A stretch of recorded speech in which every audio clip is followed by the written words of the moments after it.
Nah, kolbunya menghadap kepada Allah. Kolbu inilah yang disebut kolbun zahidun, kolbu yang zuhud. Kolbu zuhud itu bukan berarti ditawarin durian nggak makan, tapi hatinya pengen, ya Allah, durian ini kayak enak nih. Lagi maaf bang, lagi puasa gitu. Tapi hatinya bukan ini, mulutnya yang ngiler, hatinya yang ngiler. Sering nggak begitu? Antum kalau gitu batalin aja puasanya.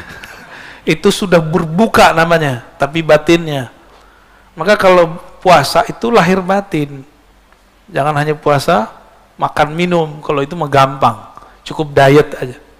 Tapi kalau puasa lahir batin, tidak membiarkan kolbu kita berbuka. Inilah berbukanya kolbu ketika tertarik kepada selain Allah Subhanahu wa ta'ala. Gak apa-apa antum bergelimang harta, gak apa-apa. Mobil ganti-ganti silakan, rumah nambah terus silakan. Yang penting kolbunya ma'allah, bersama. Bisa begitu? Ya bisa. Namun kita dituntut di atas normal.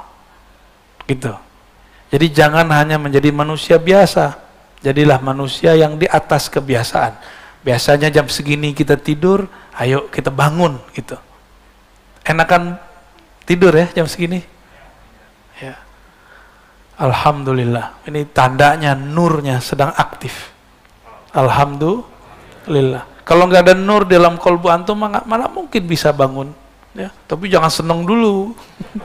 Basirohnya hidup nggak? Ya. Kalau basirah hidup, kita itu happy. Memahami sesuatu selalu positif. Ini ciri-ciri orang punya basirah. Maka saya tidak takjub dengan orang yang melihat alam gaib. Saya takjub jika dia bijak memahami apapun yang gaib. Ini yang mahal. Ya.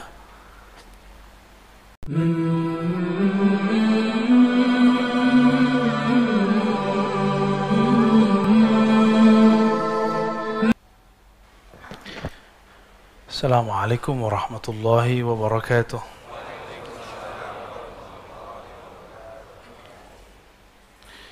Alhamdulillahilladzi bini'matihi tatimmus shalihat. Walhamdulillahilladzi raqqana minaz zulumati ila an-nur.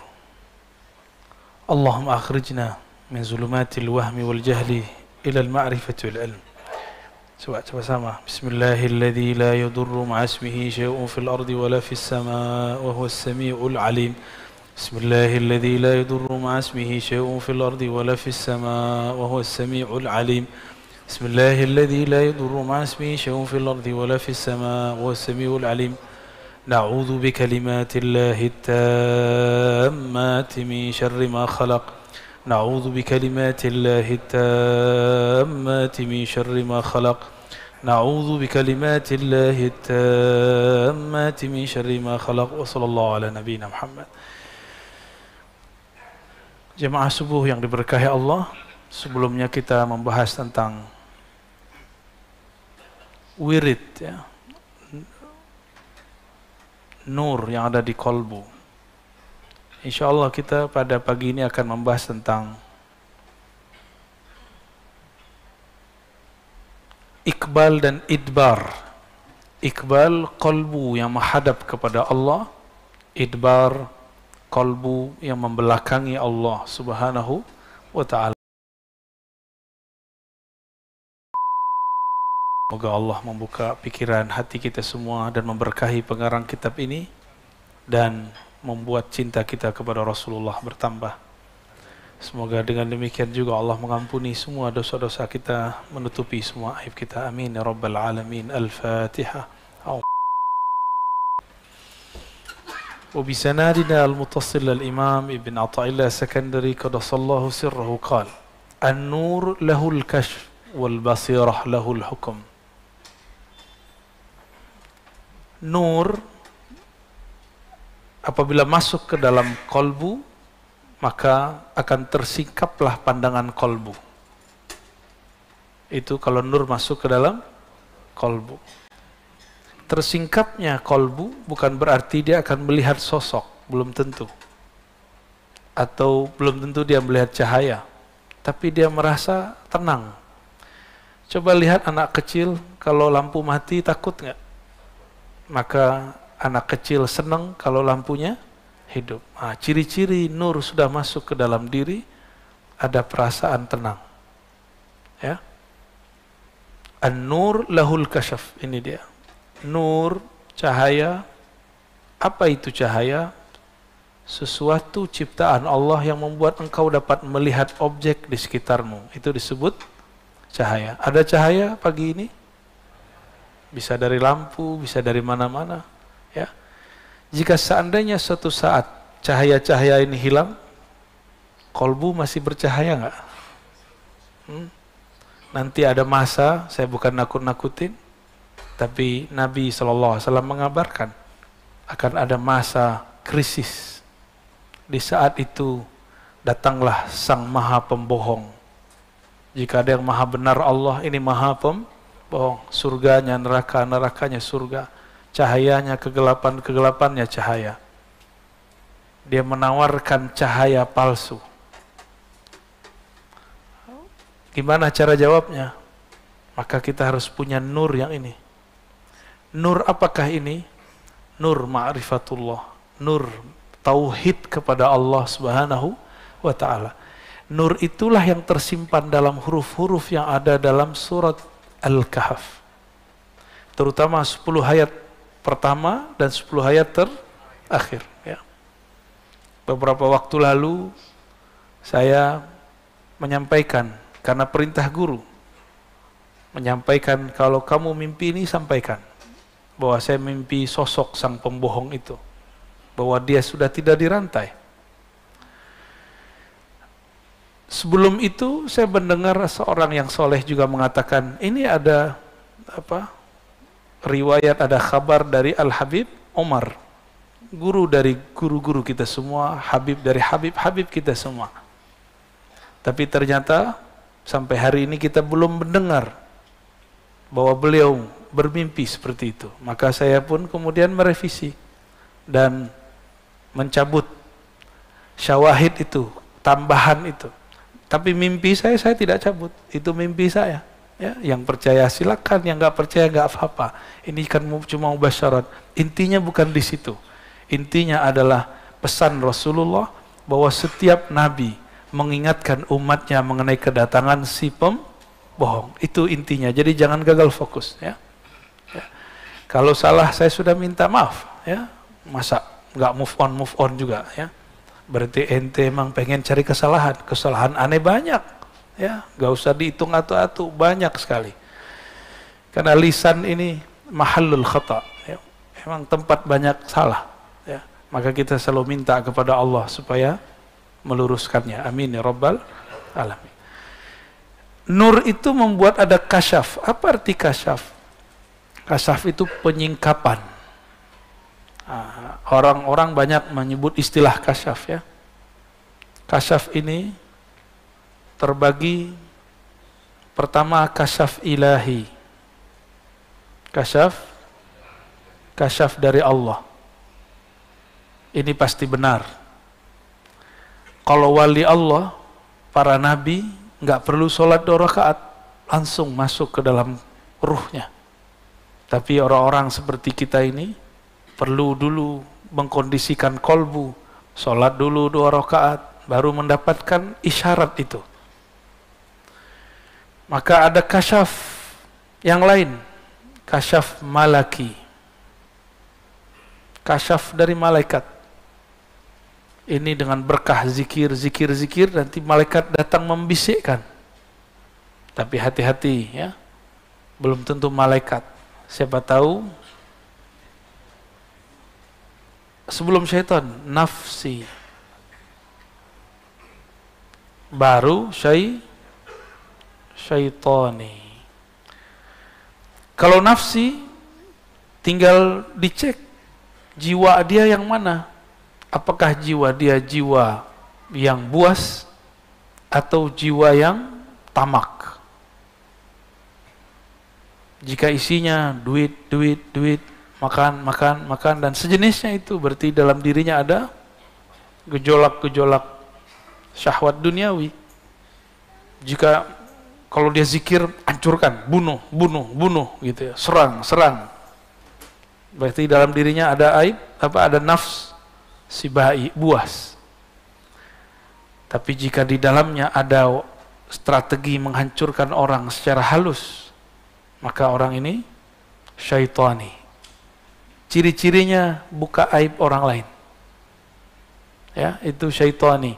Maka kasyaf yang membuka aib, membuat perpecahan, ini dari syaitan. Ini dari syaitan, ya. Gimana perasaannya, Pak? Ada orang mimpi kita, tapi dia melihat di jidat kita ada lafaz kafir. Perasaan kita gimana? Sedih kita. Ya. Kita yang mimpi begitu, katakan, ini mimpi dari syaitan. Oh, lagi zikir, katakan, syaitan lebih lama zikir daripada kamu. Ya. Jadi kalau itu terjadi pada antum, jangan percaya. Sama.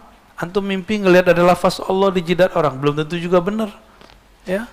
Supaya itu cara iblis untuk menipu kita, supaya kita percaya dengan orang itu padahal dia bukan orang yang benar. Ini kalau kasyaf ilahi, ini yang disebut ihsan, musyahadah, muraqabah. Ini para wali-wali Allah yang spesial. Sedangkan malaki ini wali-wali Allah biasa. Jadi wali Allah juga ada tingkatannya, sebagaimana malaikat juga ada tingkatannya. Kalau malaki turunnya ke kolbu, dia masuk ke kolbu. Sedangkan jika itu dari syaitan, membuat was-was dan gelisah. Nah, di masa Rasulullah ini terjadi semua. Nah, Rasulullah hanya menerima mimpi orang yang dari ilahi atau malaki. Saya sudah sering menyebutkan bahwa para sahabat itu setiap ba'da subuh setoran mimpi. Cuma jumlah sahabatnya belum sebanyak ini. Ya. Ini berapa nih orang nih? Dan tidak semua sahabat bermimpi. Sampai-sampai Abdullah bin Umar yatamanna birru'ya. Berharap dia punya mimpi. Apa kata dia? Coba kalau saya mimpi. Dia kalau ada orang mimpi, datang ke Nabi, Nabi takbir. Maksudnya apa? Menceritakan mimpi sudah biasa di zaman Rasulullah Sallallahu Alaihi Wasallam. Maka saya aneh kalau ada orang mengatakan itu bukan uslubnya Habib Umar, gitu. Itu kalau wali pasti uslubnya salah satunya mimpi. Salah satu dari uslub walaya adalah menghargai mimpi.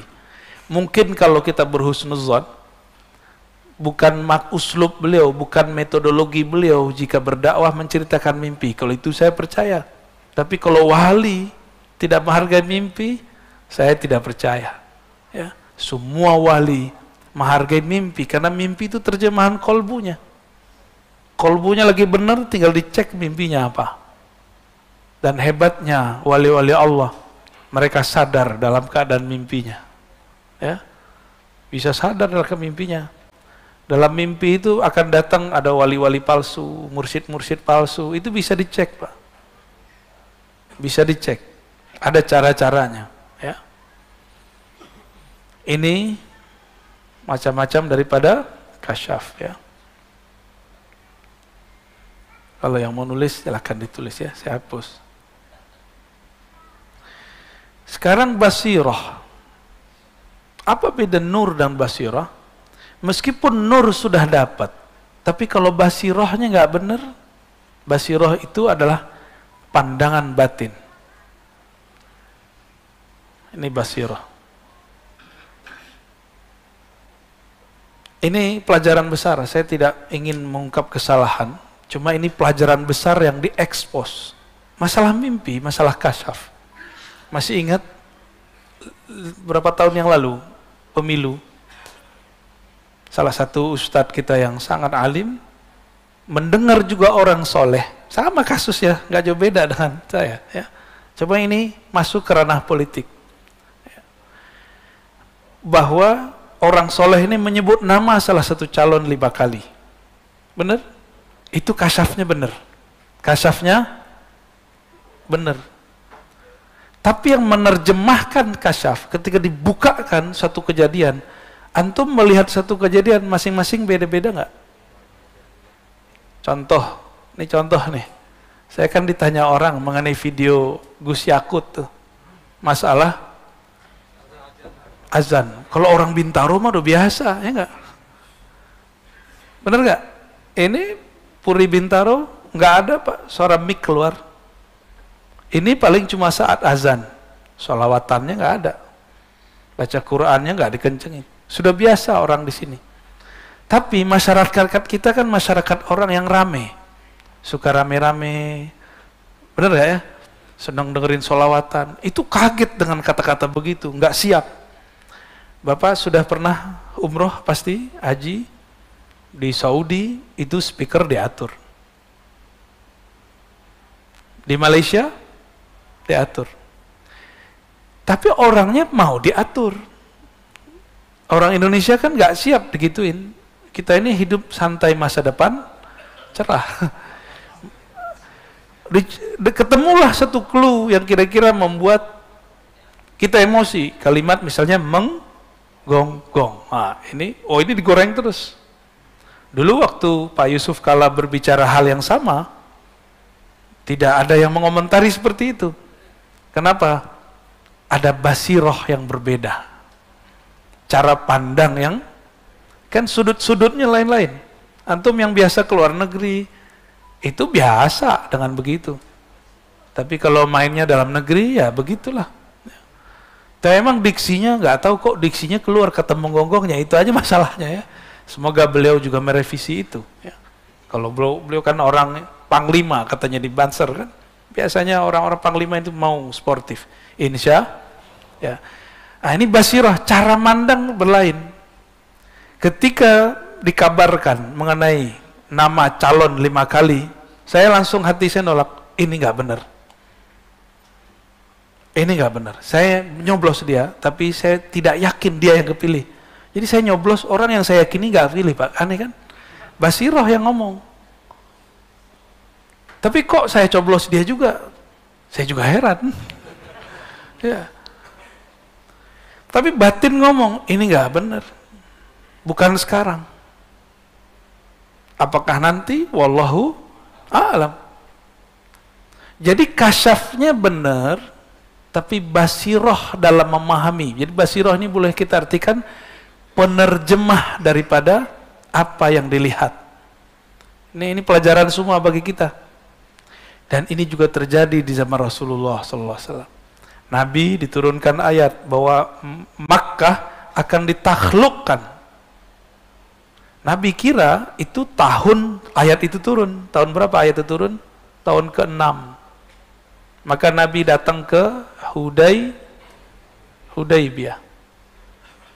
Coba lihat ya, antum akan faham kenapa dalam bab politik selalu semuanya amburadul. Di zaman Rasulullah pun hampir begitu. Hudaybiyah ini satu bukit, ada lembahnya juga, sekitar 10 sampai 15 kilo lagi ke kota Makkah, ya. Kota Makkah. Berarti dekat ya. 10 kilo berarti dari sini kemana? Ke Tanah Abang. Nggak nyampe, kejauhan. Pondok Indah. Oke, dekat ya. Sini ke Pondok Indah. Ya, kita tinggal jogging nyampe setengah jam. Berarti kalau mereka teruskan perjalanan, akan terjadi pertumpahan darah setengah jam lagi. Jumlah umat Islam lebih banyak daripada kafir Quraisy yang sudah tua-tua. Jadi itu yang menolak umat, yang menolak Nabi Muhammad, wong tua. Orang tua yang gak mau berubah meninggalkan agama lamanya, yaitu menyembah Lata, Uzza dan sejenisnya.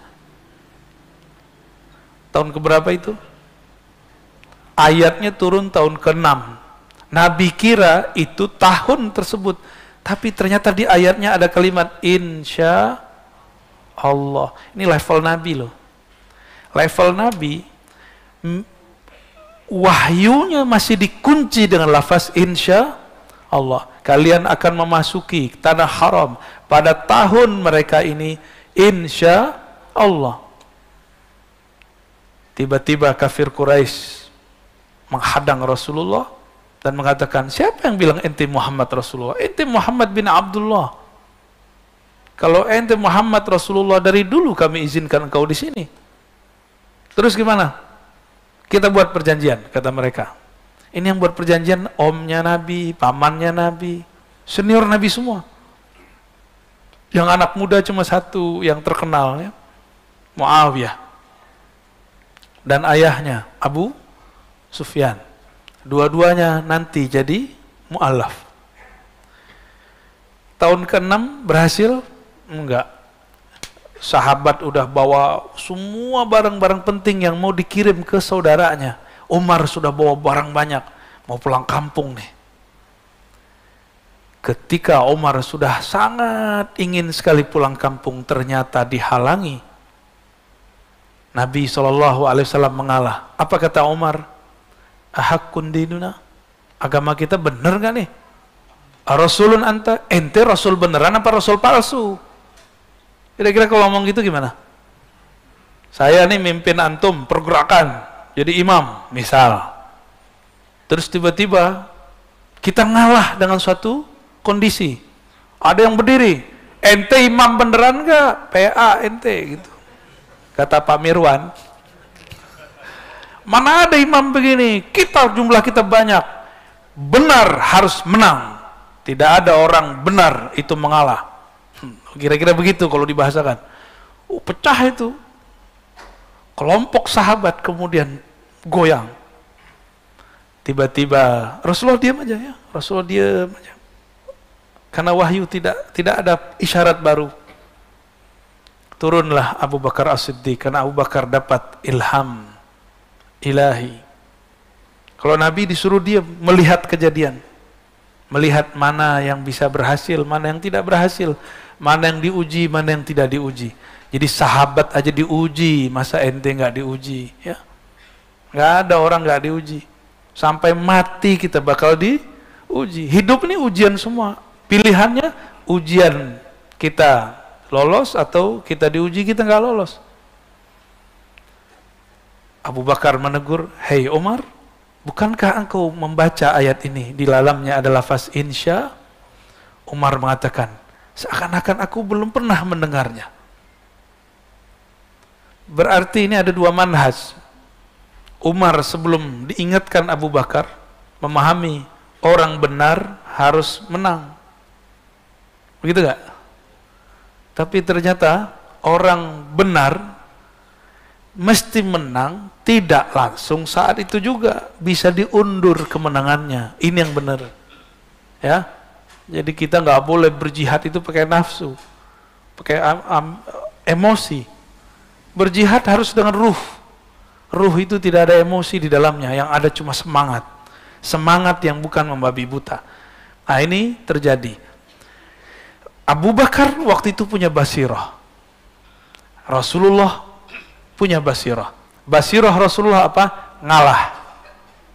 Basirah Rasulullah mengalah. Basirah Abu Bakar meluruskan Umar.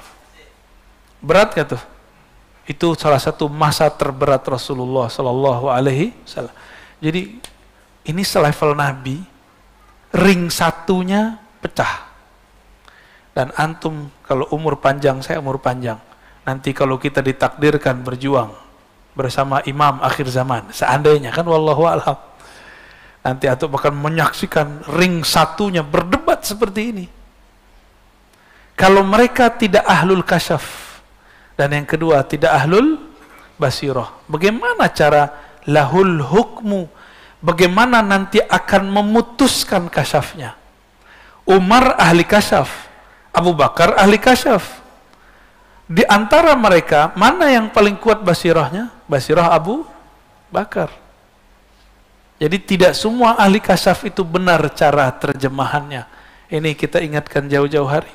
Karena nanti politik ke depan mungkin nanti akan melibatkan orang-orang itu lagi. Melibatkan ahli-ahli kasyaf.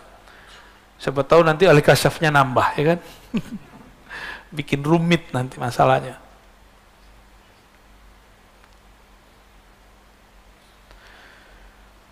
Hukmu artinya keputusan, memutuskan makna daripada kasyaf, ya.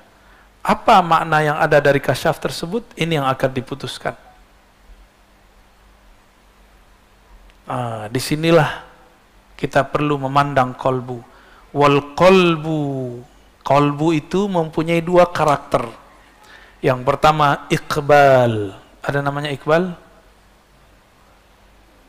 Iqbal, menghadap kepada Allah, bukan ke nafsunya. Yang kedua idbar, menghadap dunia. Idbar, menghadap dunia. Di dunia ada apa aja? Fulus, apalagi viral, sama-sama app. Satu app fulus, satu viral. Dua ini, satu duit materi, dua eksistensi. Satu fulus, satu viral. Cuma ini ujian umat Nabi Muhammad, yang lain lewat, gak ada masalah. Apa aja ujian umat Nabi Muhammad gak ada masalah. Tapi kalau urusan dua ini, kita bisa lewat, ya. Kita bisa hancur. Urusan fulus dan viral. Benar gak? Apa saya salah? Ya. Fulus gimana? Antum diuji dukutnya, fulusnya. Saat kita cinta harta, kita yang bekerja, bukan kita yang menikmati. Maka saya sering bertanya ke kawan-kawan saya yang bekerja, pernah nggak Anda sudah capek-capek survei, buat bahan presentasi, mengumpulkan data, tapi yang jebol punya teman, pakai punya kita? Pernah? Pasti banyak, ya. Gak usah khawatir, Allah gak pernah menukar rezeki seseorang. Siapa yang stres saat itu, berarti dia sedang berprasangka kepada Allah. Inilah bahayanya, rukun iman keenamnya rusak. Dia berpikir rezeki dia diambil orang. Tidak ada rezeki kita diambil orang. Apalagi pasangan kita diambil orang, gak bakal. Itu rezeki. Anak kita diambil, gak bakal.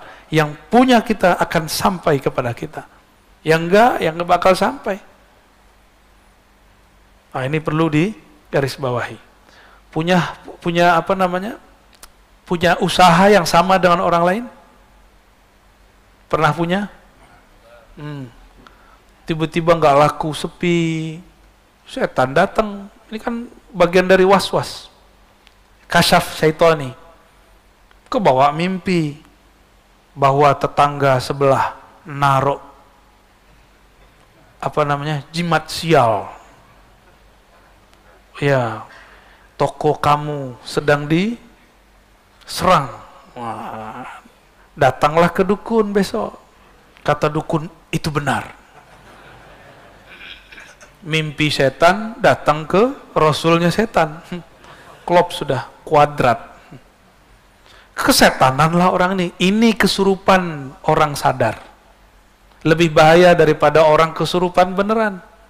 Ada orang kesurupan, paling-paling suaranya berubah, ya. Ya, togang-togang dikit, ya cowel, ya sadar insya Allah. Tapi kalau yang kayak tadi, itu kesetanan. Dia sadar, tapi dia sedang kesetanan. Dan itu lebih berbahaya. Ya. Nah ini teman-teman. Ini yang merusak kita nih, fulus sama viral. Materi dan imateri.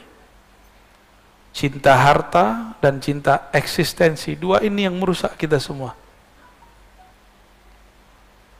Semoga Allah selamatkan kita dari semua fitnah-fitnah ini, ya. Apapun turunan-turunannya, ya. Iqbal, kalau iqbal, dia tidak menghadap fulus. Dia menghadap kepada Allah. Nah, kolbunya menghadap kepada Allah. Kolbu inilah yang disebut kolbun zahidun. Kolbu yang zuhud. Kolbu zuhud itu bukan berarti ditawarin durian nggak makan, tapi hatinya pengen, ya Allah, durian ini kayak enak nih. Lagi, maaf bang, lagi puasa gitu. Tapi hatinya bukan ini, mulutnya yang ngiler, hatinya yang ngiler. Sering nggak begitu? Antum kalau gitu batalin aja puasanya. Itu sudah berbuka namanya, tapi batinnya. Maka kalau puasa itu lahir batin. Jangan hanya puasa, makan minum, kalau itu mah gampang. Cukup diet aja. Tapi kalau puasa lahir batin, tidak membiarkan kolbu kita berbuka. Inilah berbukanya kolbu ketika tertarik kepada selain Allah Subhanahu wa ta'ala. Gak apa-apa antum bergelimang harta, gak apa-apa. Mobil ganti-ganti silakan, rumah nambah terus silakan. Ada lagi yang nikah terus. Silakan. Yang penting kolbunya ma'allah, bersama. Bisa begitu? Ya bisa. Sebagaimana sebaliknya, ada orang yang gak nikah-nikah tapi pikirannya jorok terus ya. Ada orang yang miskin tapi dalam hatinya pulus. Ada kan? Ada yang gak terkenal pengen viral mulu. Banyak kan begitu? Banyak. Tuh yang depan saya banyak banget. Cirinya gampang. Antum posting suatu, seneng nggak kalau di like orang? Seneng. Berarti ada bakat hubul viral, cinta viral. Tapi itu normal ya. Namun kita dituntut di atas normal, gitu. Jadi jangan hanya menjadi manusia biasa. Jadilah manusia yang di atas kebiasaan. Biasanya jam segini kita tidur, ayo kita bangun gitu. Enakan tidur ya jam segini? Ya. Alhamdulillah. Ini tandanya nurnya sedang aktif. Alhamdulillah. Kalau nggak ada nur dalam kolbu antum, mana mungkin bisa bangun. Ya. Tapi jangan seneng dulu. Basirohnya hidup nggak? Ya. Kalau basiroh hidup, kita itu happy. Memahami sesuatu selalu positif. Ini ciri-ciri orang punya basirah. Maka saya tidak takjub dengan orang yang melihat alam gaib. Saya takjub jika dia bijak memahami apapun yang gaib. Ini yang mahal. Ya. Saya punya guru, dia ngobatin penyakit hati dan orang gila. Waktu saya minta izin mau ke Jakarta dulu, tahun 2000 berapa itu ya? 2004 atau 2005. Tiba-tiba ada pasien datang, tapi ini bukan pasien gila. Pasien yang dia mengatakan, di sana guru dipanggil Buya ya. Buya, saya melihat dalam mimpi saya, tetangga sebelah naruh semacam sihir di rumah. Makanya kami sakit-sakitan sekeluarga. Itu langsung digebrak meja. Apa-apaan kalian? Itu iblis. Langsung wajah mereka terang. Yang tadinya seperti dirundung duka, nggak ada semangat, langsung semangat. Jadi dengan gebrak meja itu sembuh. Jadi wali begitu Pak ya. Wali gebrak meja, muridnya jadi sembuh. Guru kalau gebrak meja, santrinya jadi kiai.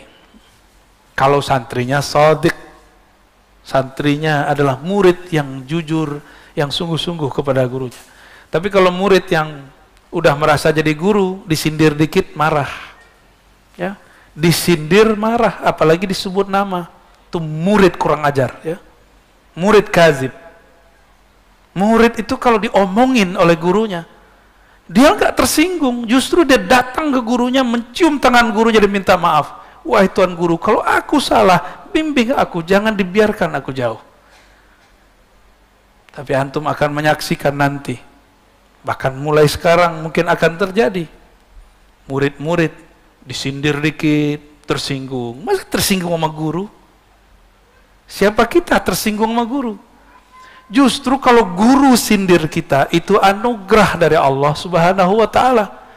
Saya dari muda saya, udah biasa digampar-gampar sama guru, udah biasa. Apakah kita menjauh? Enggak, malah tambah mendekat kepada beliau. Kita dulu salah nulis, dibilang jahil ente. Kita datang, ya Sayyidi, ana jahil. Betul saya jahil. Tolong bimbingan engkau. Oh tenang, saya bimbing. Jadi orang bisa baca kitab yang tidak ada barisnya, khusus untuk antum ada yang kasih baris. Ya. Ini dua versi, ada yang tanpa baris, ada yang pakai barisnya. Jadi bisa baca kitab, Pak. Guru kalau marah itu berkah. Ghadabus syekh barakatul lil muridin. Ya. Marahnya guru, sindirannya guru itu berkah bagi murid. Jangan tersinggung, ya. Kan dari kapan hari aneh sindir mulu politik antum kan? Aneh kan juga lagi menghantam diri sendiri karena ya begitulah.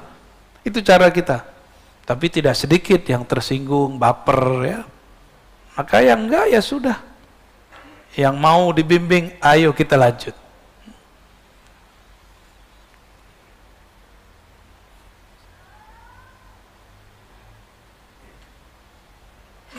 Kita masuk ke hikmah yang ke-58 ya. Mungkin beda kitab akan beda nomornya ya. Nomor kitab ini bukan dari pengarang. Seperti halaman bukan dari pengarang. Ya, nomor hadis bukan dari Imam Bukhari, tapi itu dari penerbit. Maka beda penerbit, beda nomor. Jadi kalau ada orang hafal nomor, hebat. Cuma bukan itu intinya. Inti dari ngaji ini ya mengerti isinya, bukan mengerti nomornya. Bismillahirrahmanirrahim. La tufrihka at-ta'ah. Janganlah membuat senang engkau ketaatan. Maksudnya jangan kamu GR kalau taat. Bisa memberi orang, jangan senang dulu. Ya. Pernah nitip sedekah nggak ke ustadz? Jangan senang dulu, itu beban buat ustadz. Kan ustadz punya hak, jadi ambil kan?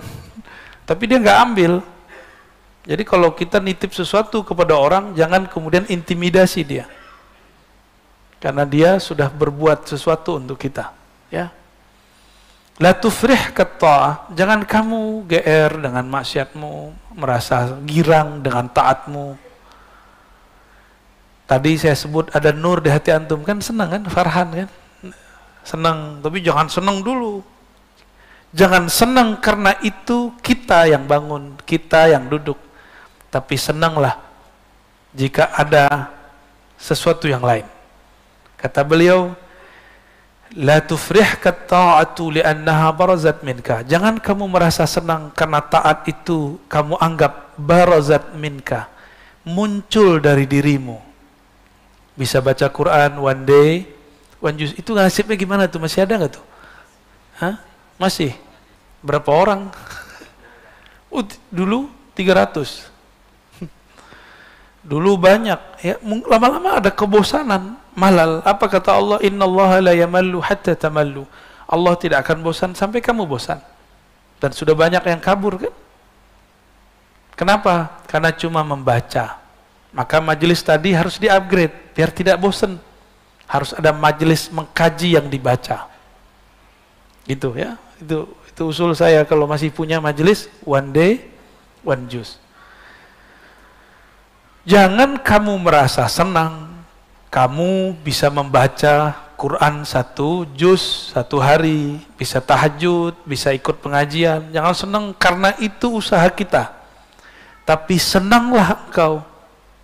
Wafrah biha, farhanlah kamu, senanglah kamu, li'annaha barazat minallah, karena ketaatanmu muncul. Barazat ini artinya muncul,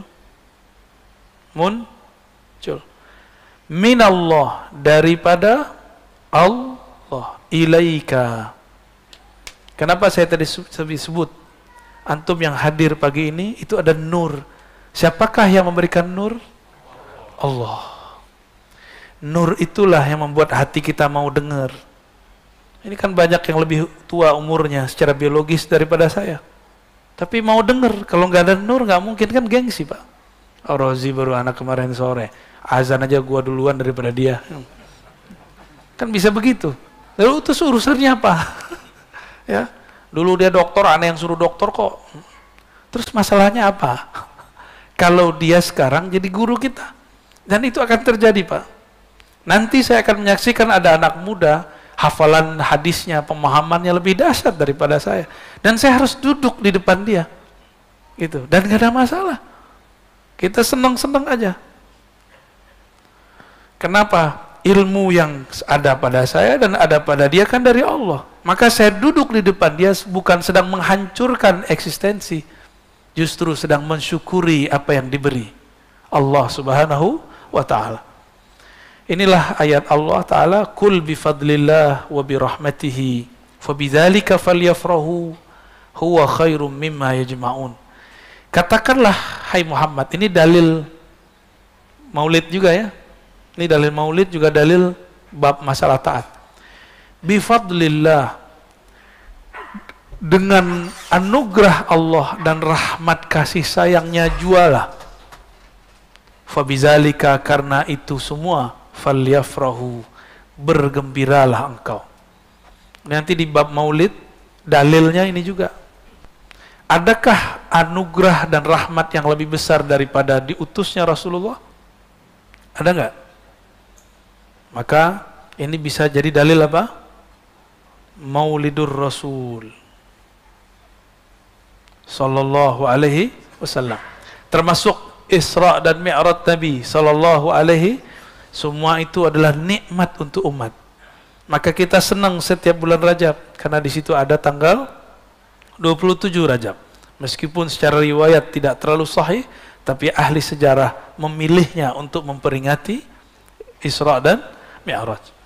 Falyafrahu, ya, maka bergembiralah. Kenapa? Karena itu anugerah dari Allah Subhanahu wa ta'ala. Jadi kita senang sholat subuh bukan karena kita bangun, tapi karena kita dibangunkan Allah. Beda tipis ya. Kita senang tahajud karena bukan tahajud kita, tapi karena Allah membangunkan.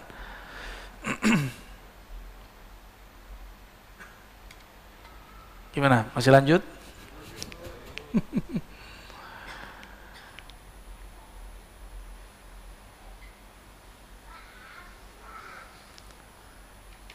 Hikam yang ke-59. Bismillahirrahmanirrahim. Qala qata'as sa'irun lahu wal wasiluna ilaihi an ru'yati a'malihim wa syuhudi ahwalihim. Ini langsung saya kasih clue-nya ya. Ada dua jenis hamba, ada dua jenis murid, dua jenis hamba yang datang kepada Allah. Pertama, sa'ir. Sa'ir ini bahasa Arabnya, bahasa lainnya murid. Apa arti murid? Orang yang berkehendak menuju Allah. Apa arti murid? Sudah jadi bahasa Indonesia, tapi dalam bahasa Indonesia murid orang yang berkehendak ilmu. Benar ya? Dan yang kedua, wasilin. Wasilinnya orang yang sudah sampai kepada kesadaran ilmu Allah, disebut dengan murad. Apa arti murad? Orang yang telah disampaikan kepada kesadaran ilmu Allah Subhanahu wa ta'ala. Murid ini dia yang merasa dirinya yang beramal. Kalau murad, dia merasa amalnya anugerah dari Allah Subhanahu wa ta'ala. Maka lafaznya qata'as sa'irin lahu wal wasilin, atau qat'us sa'irina wal wasilin, ya, an ru'yati a'malihim. Murid dan murad sama-sama menempuh jalan beramal, sama-sama beramal, tapi ada perbedaan mereka saat melihat amal dan ahwal.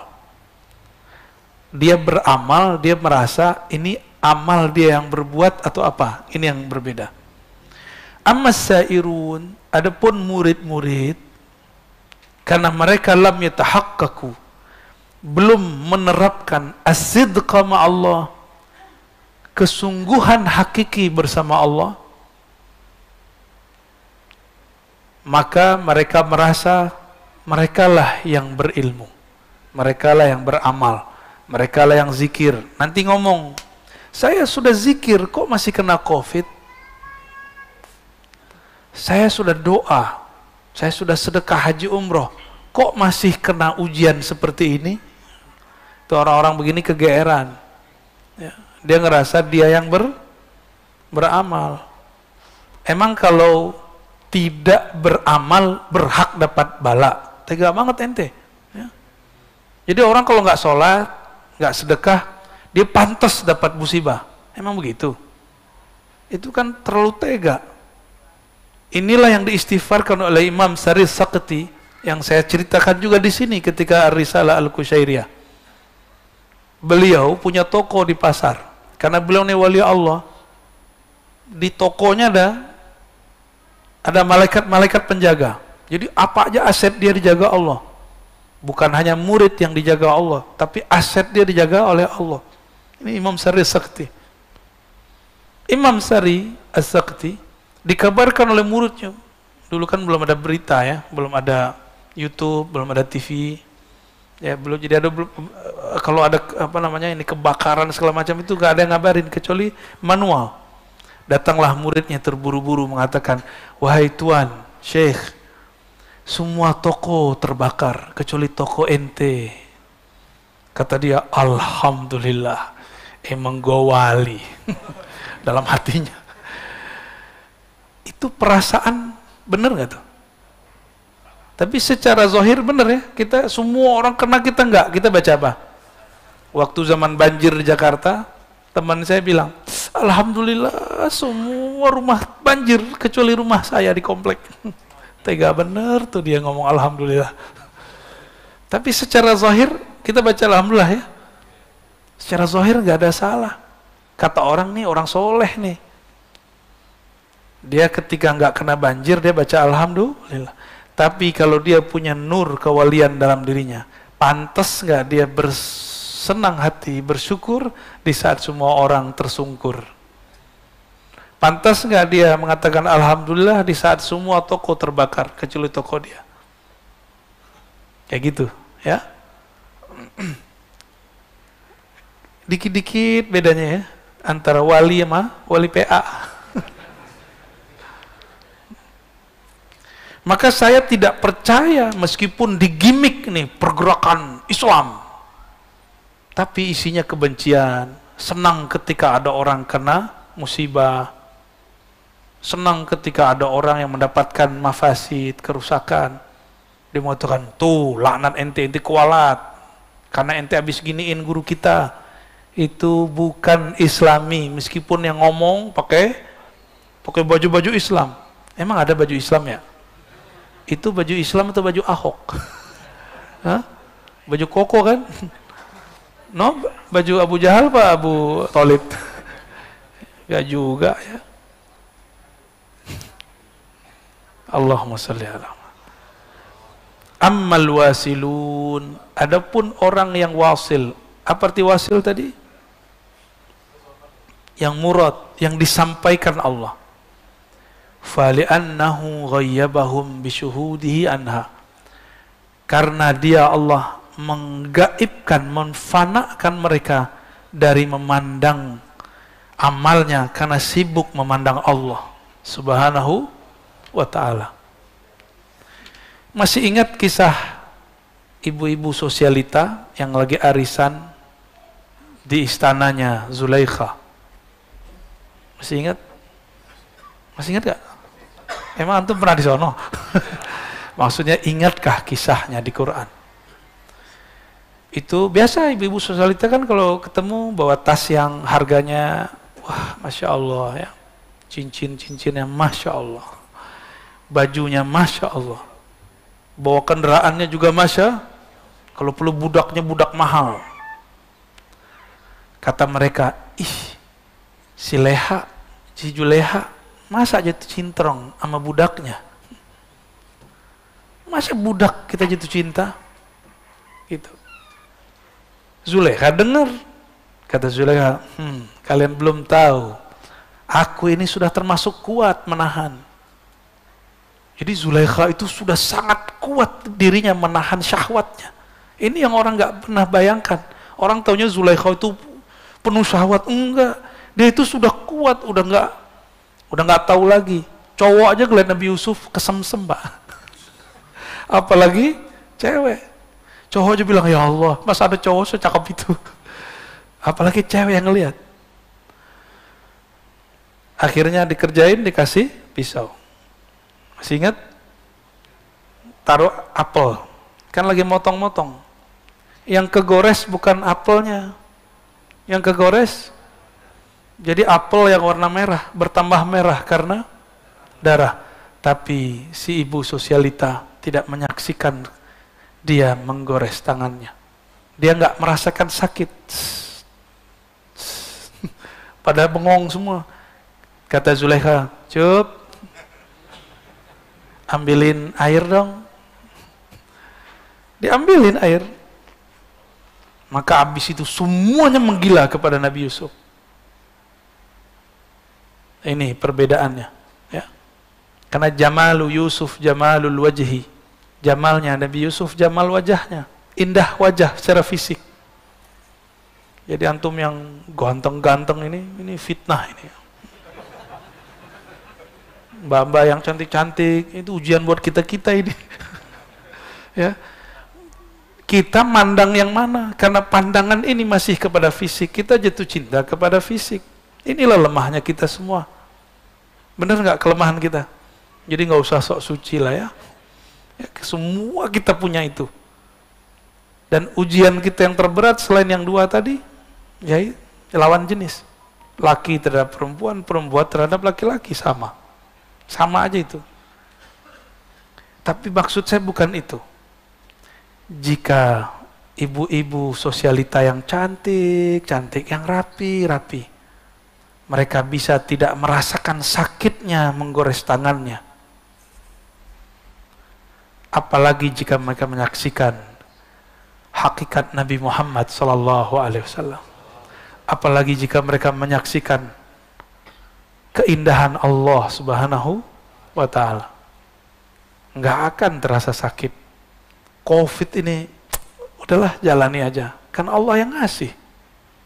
Apa ada sesuatu yang terjadi di alam semesta di luar aturan Allah? Ada nggak? Berarti Allah yang atur nggak nih? Walaupun zahirnya mereka, ya nggak? Tahu siapa mereka? Aneh juga nggak tahu. Itu bukan urusan presiden, Pak. Itu semua negara kena. Dan ini satu-satunya virus di sejarah alam semesta yang bisa menggegerkan semua dunia. Jadi jangan main-main lagi. Ini sudah global semua. Kok masih aja ngomong, kiamat masih panjang. Dajjal belum keluar. Nabi ngingetin Dajjal sudah keluar. Kita kok masih main-main aja. Di zaman ini, Rasulullah SAW mengatakan, ya, antum bisa bayangkan, semua Nabi mengingatkan, hatta Nabi Muhammad mengingatkan, tapi Dajjalnya nggak keluar untuk mereka, keluarnya untuk kita.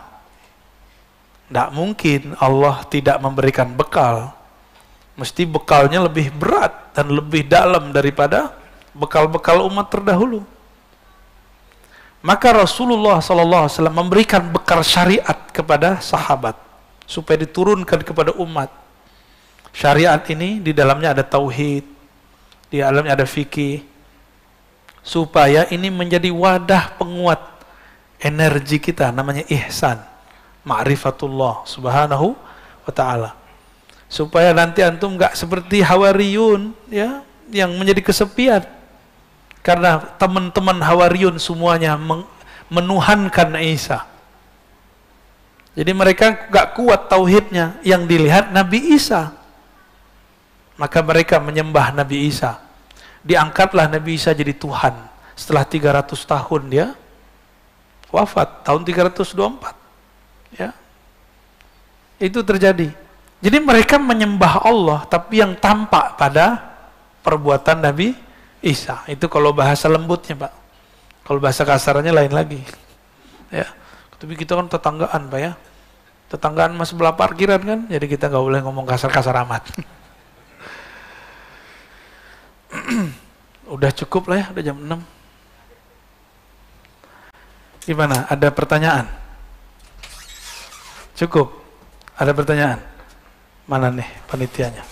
Baik, Yang mau bertanya boleh angkat tangan.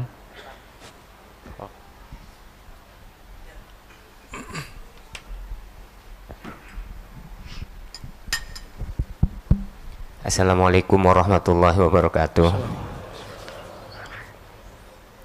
Sebelumnya mohon maaf Buya, izin saya bertanya dan komentarnya mengenai kasab dan basiroh tadi.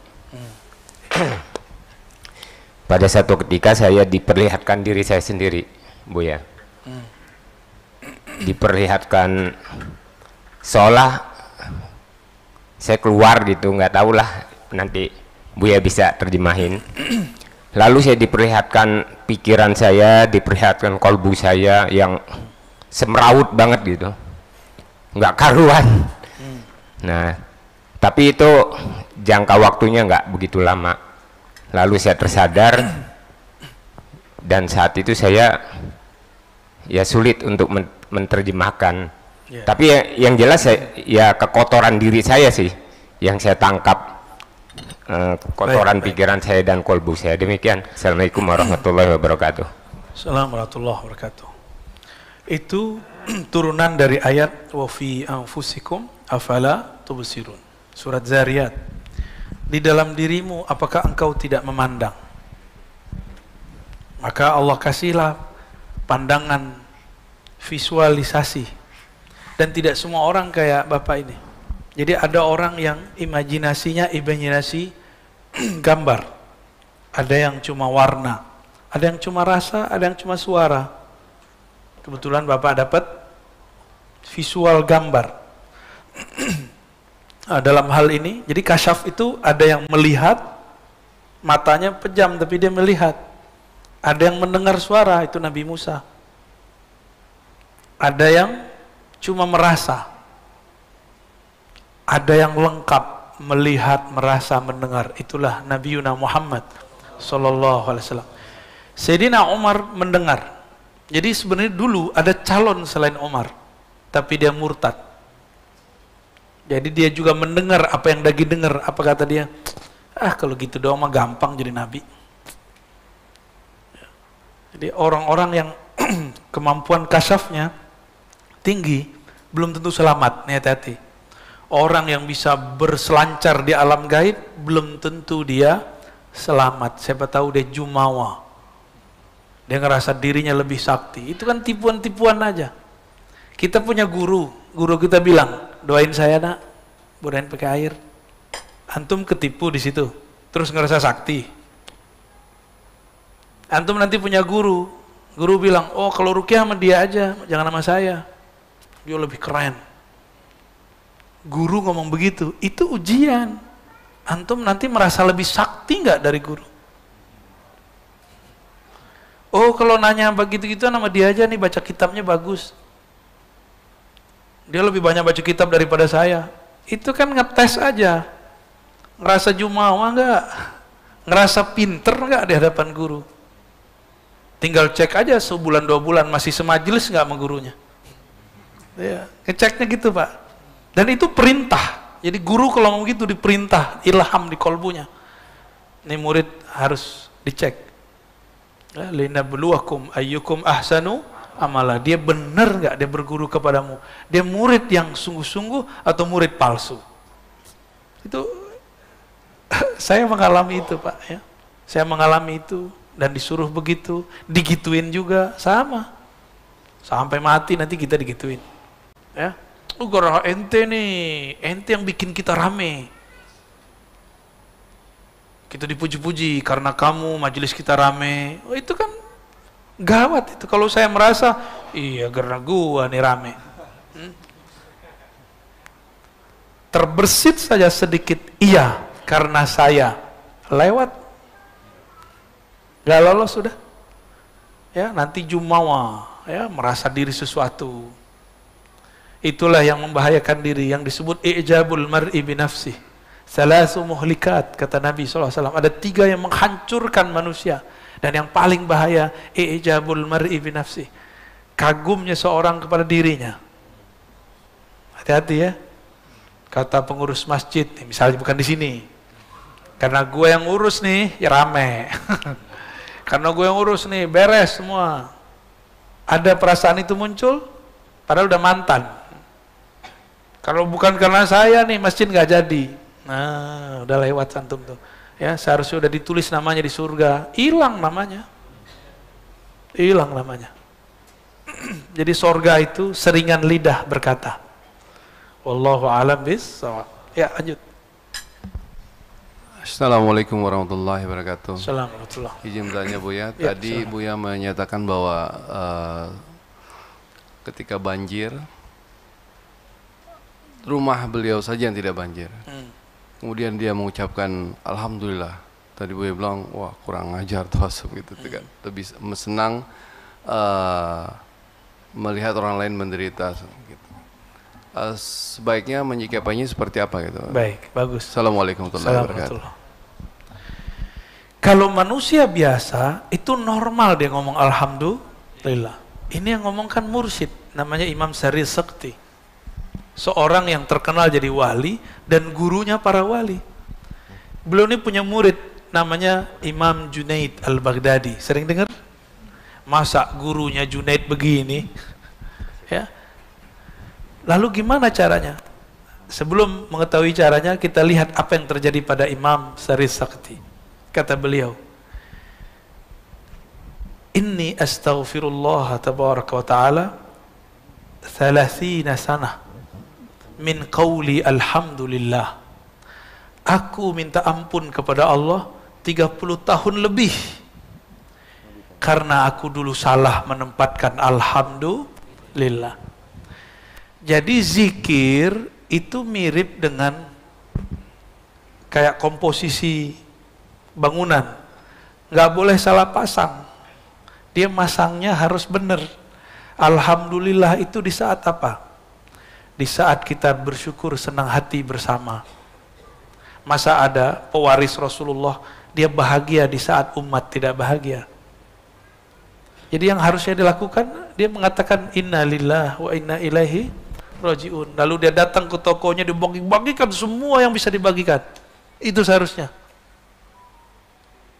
Maka Imam Sari kalau ingat dia malu, ya Allah, malu. Ini yang disebut dalam ungkapan ulama-ulama ahlu ma'rifat. Apa kata mereka? Antum pasti pernah dengar kalimat ini. Amal soleh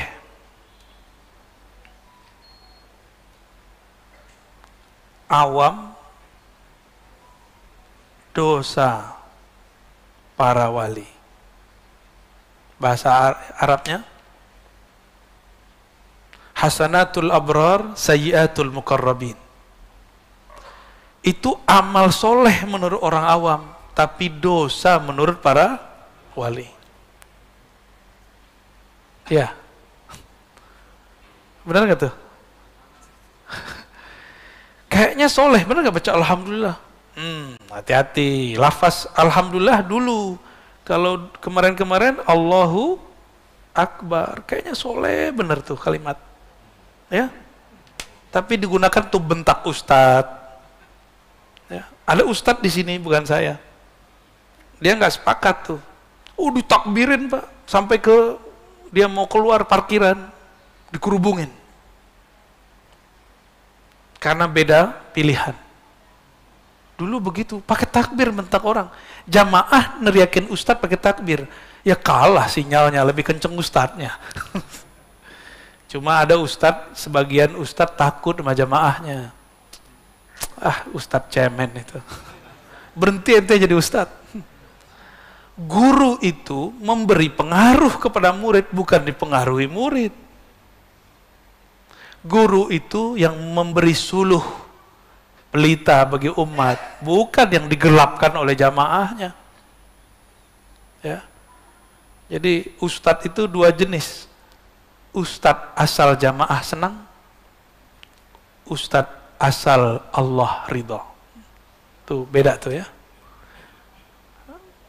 Jadi saya nggak akan terpengaruh dengan takbir-takbir orang yang bertakbir. Dulu masih ingat nggak Bapak sejarah 10 November? Itu sejarah apa? Apa yang terjadi di Surabaya? Perang. Itu perang tentara Inggris orang India. Mereka turun pakai takbir karena tentaranya Muslim. Tapi Muslim campur, Ahmadiyah mah nggak Ahmadiyah. Turunnya takbir, bingung. Yang diserang hidungnya nggak mancung tapi takbir juga. Mukanya ya, beda kan orang India sama kita. Tapi takbir juga bingung mereka. Inilah yang membuat kita bisa bertahan. Takbirnya menggetarkan orang di sana. Maka ada yang belok, membelot sebagian. Maka bisa diatasi itu dulu yang di Surabaya itu. Ya, 10 November ya, terkenal itu. Itu yang meninggal saat itu syuhada, ya, para syuhada. Mereka berjuang untuk mempertahankan negeri, yang mana negeri itu dulu aman, tempat beribadah menyembah Allah Subhanahu wa Ta'ala. Jadi mencintai negeri yang di mana tempat itu aman untuk ibadah, baru disebut hubbul watan minal iman. Cinta negeri bagian dari iman. Jadi kalau negeri yang nggak begitu nggak usah dicintai. Anda mau tanya sama antum nyaman nggak sholat selama ini? Ya. Ada nggak yang larang? Nggak ada. Kajian-kajian dilarang nggak? Aman aja, yang penting pakai masker kan? Alhamdulillah. Jadi ini ya, udah ya.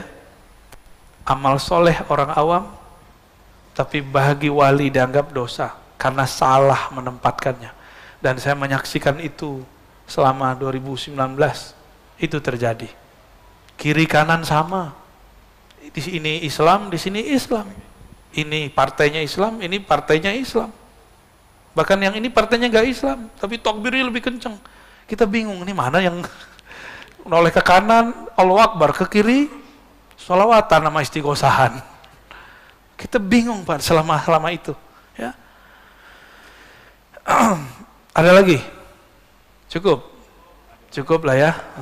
Buya Afan, ada pertanyaan dari YouTube Buya. Oke. Satu pertanyaan dari Siti Nisrina. Izin bertanya Buya, bagaimana cara terkoneksi dengan Wali Al-Ghaus? Oh. Gak usah capek-capek cari Wali Ghaus. Ya. Wali Ghaus itu adalah poros wali di alam semesta. Caranya gampang. Poros diri kita di mana?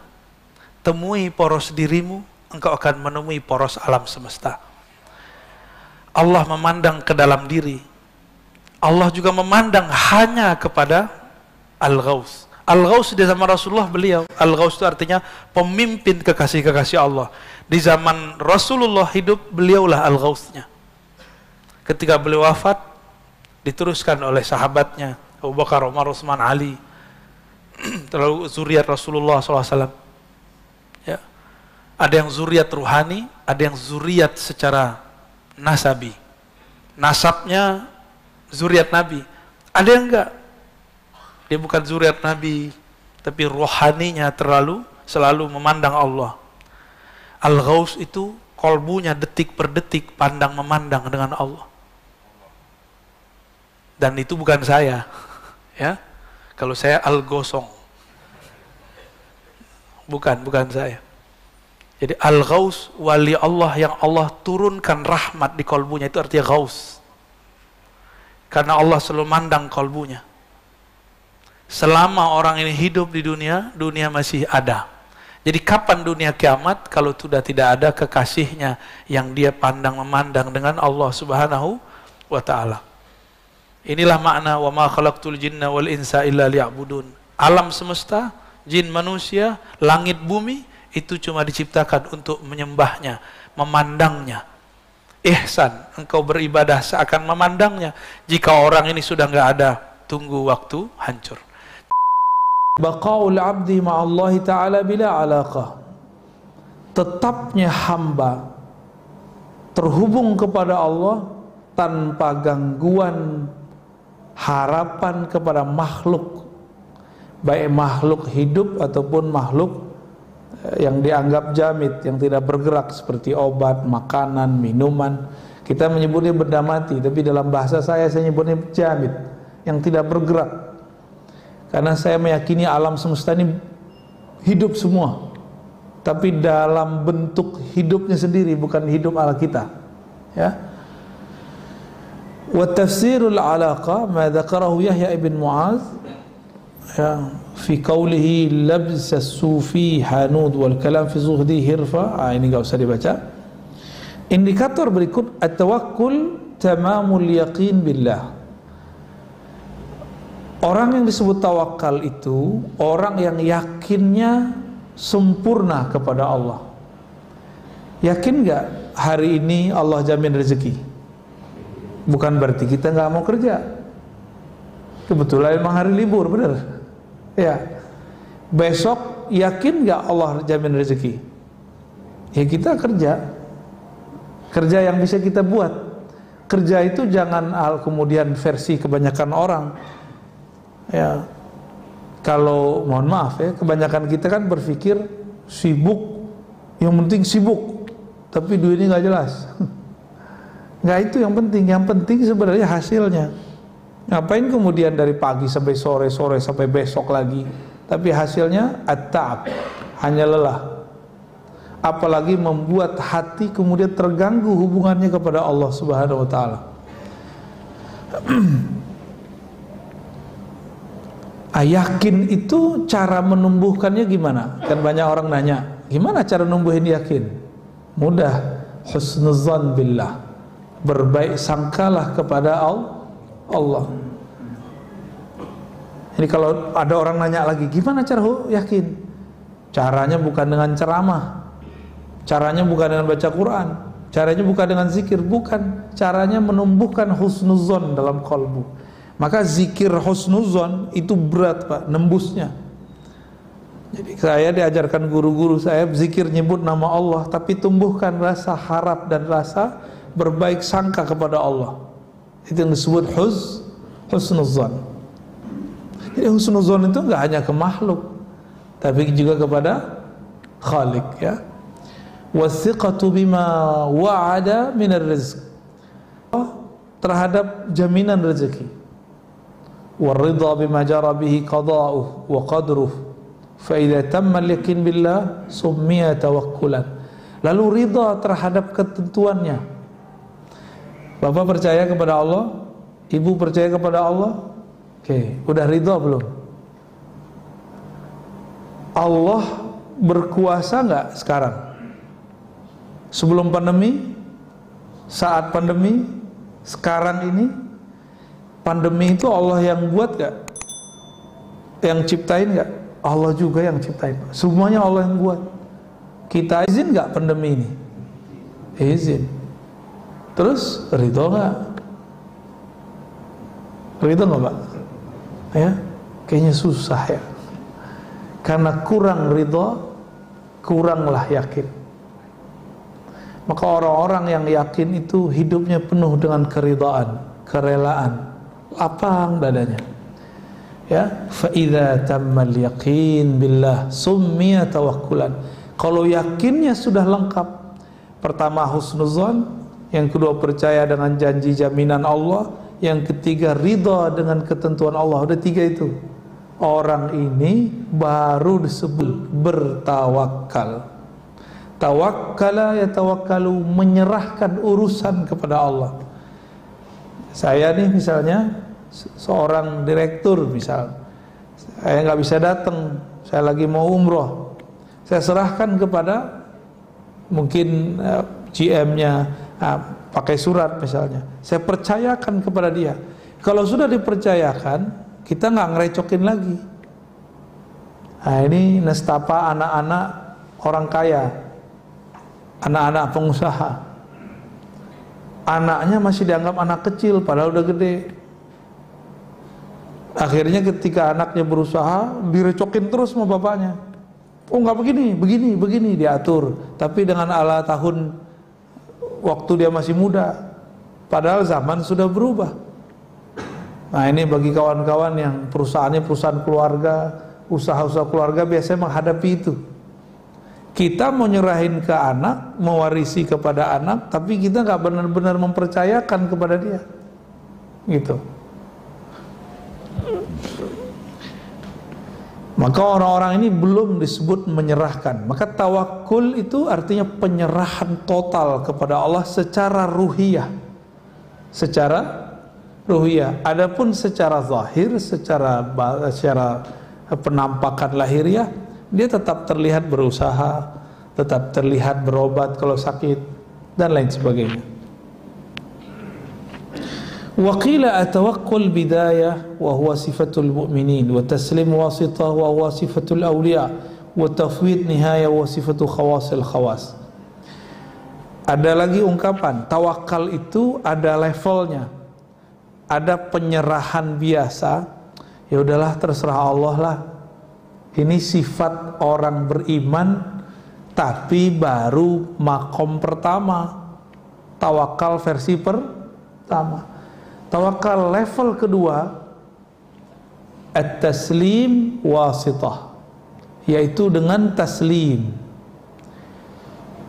Taslim itu bukan lagi sekedar ngomong wah saya berserah, tapi sudah mulai kepada kepasrahan. Taslim itu memasrahkan kepada Allah Subhanahu wa ta'ala, tapi kepasrahannya belum total, masih level kolbunya. Tapi ini sudah wali, Pak. Kebanyakan wali levelnya di sini. Makanya wali itu ada dua model, ada wali am, ada wali khas. Wali umum, ada wali khas. Wali yang spesial. Inilah at-tafwid. Dia tidak hanya berserah dengan kolbunya, tapi sudah dengan ruhnya. Maka geraknya dia itu atas geraknya Allah Subhanahu wa ta'ala. Faqad madaha Allah Ta'ala tawakkul wa hatha alaihi man yatawakkal Allah fa huwa hasbuh. Ya. Secara umum di surat At-Talaq kasusnya di situ perceraian. Tapi ayat ini bersifat umum. Siapa yang bertawakal kepada Allah fa huwa hasbuh, maka cukuplah itu baginya. Adakah yang lebih melebihi kalau sudah bersama Allah masih butuh yang lain enggak? Maka muncullah zikir dari bab tawakal. Allahul kafi. Gimana lafaznya? Allahul kafi, Rabbunal kafi, wajadnal kafi, qasadnal kafi. Gitu ya. Likullil kafi, kafanal kafi. Alhamdulillah. Itu intinya sama, Pak. Cukuplah Allah yang mencukupkanku. Nah, udah selesai udah. Kalau Allah yang mencukupkan kita, Allah sangat mengerti kebutuhan, keperluan kita. Kalau makhluk yang mencukupkan, oleh karena itu ulama kita mengulang-ulang. Cuma sekarang cuma jadi, mohon maaf, hanya menjadi seni aja. Seni tarhim sebelum sholat. Kapi, tahunya kawan kapi doang. Lama-lama diganti jadi kopi. Wajanal kopi. Yang suka ngopi. Fa idza azamta fatawakkal 'ala Allah, innallaha yuhibbul mutawakkilin.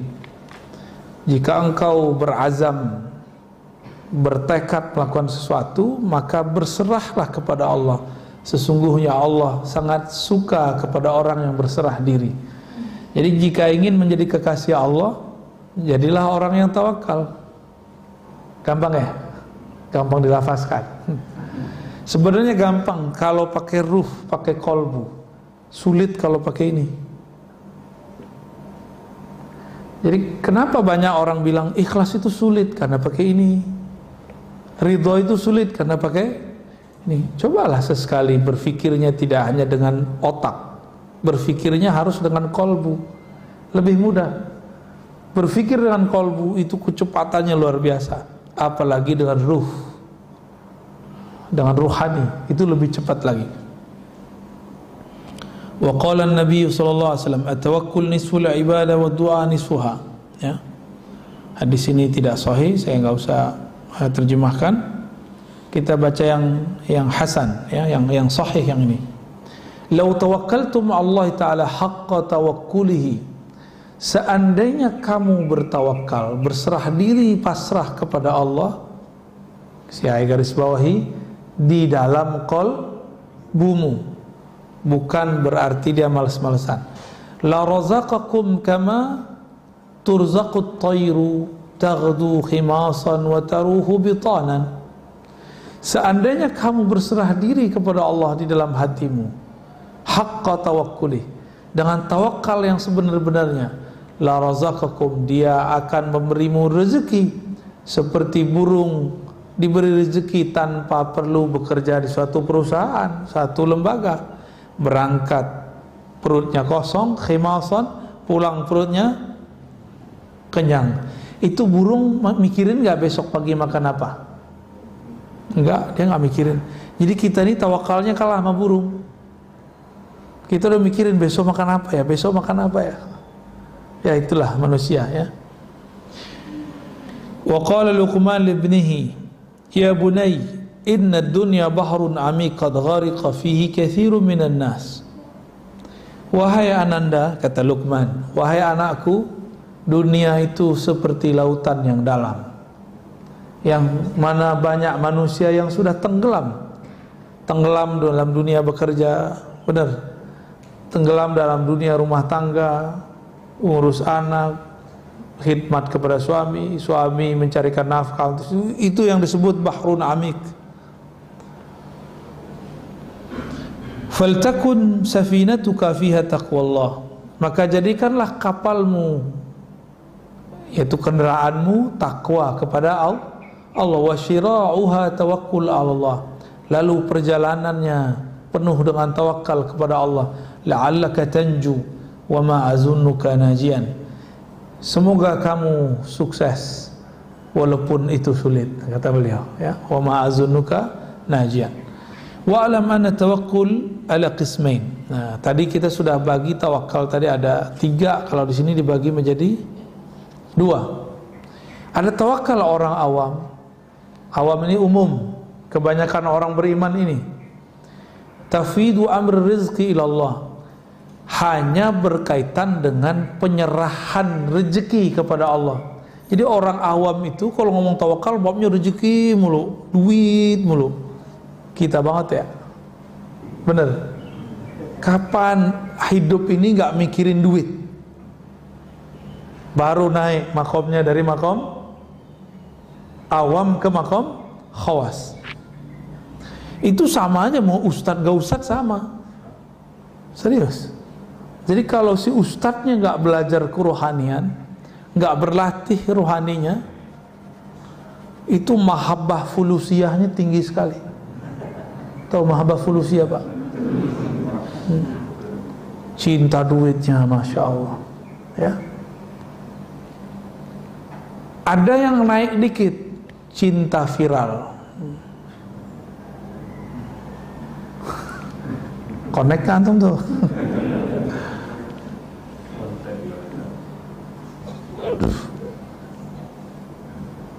Orang kalau cinta viral itu gampang tersinggung Pak, gampang tersinggung sama yang ngundang. Jadi misalnya nih pas datang, masjidnya kok kecil, apa ini, pergi lagi dia, tersinggungan. Atau fotonya digandeng dengan orang lain, tersinggung lagi. Itu kalau orang mahabbah al-firaliyah. Bahasa Arabnya mahabbatus syuhrah, cinta viral. Dan itu penyakit yang muncul di kalangan ahli-ahli dakwah, karena dia belum membenamkan egonya sebelum berdakwah. Kita wajib membakar dulu ego kita, kita benamin dulu sebelum kita berdakwah. Dakwahi dulu diri sendiri, baru dakwahi orang lain ya, supaya nggak baperan. Banyak baperan, begitu banyak. Belum lagi dai yang merasa lapaknya diambil. Benar Pak, serius. Jadi saya ketemu seorang ustadz, dikata-katain oleh ustadz senior. Si ustadz muda ini baru pulang dari luar negeri, dari pesantren. Majelisnya lumayan rame, dimarahi oleh ustadz senior. Kata yang senior, ente sowan dulu sama aneh. Wah, enggak ya, bener. Izin dulu dong sama gua, ini wilayah gua nih ya. Kayak preman aja ya, preman ustadz. Mau buka-buka majelis aja, lapor dulu sama kita.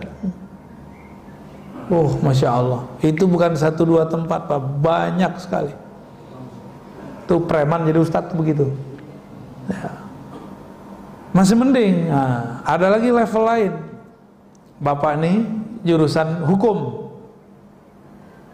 fikih. Terus datanglah seseorang masih muda. Dia juga bisa berbicara hukum, tapi jurusannya bukan jurusan hukum. Ternyata dia cuma tamatan pesantren.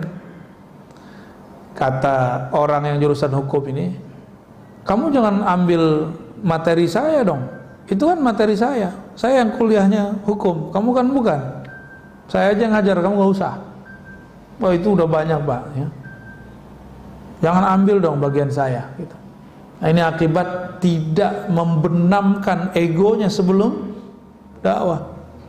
Maka dalam kitab Ibnu Athaillah disebutkan udfun wujudaka fi ardil khumul.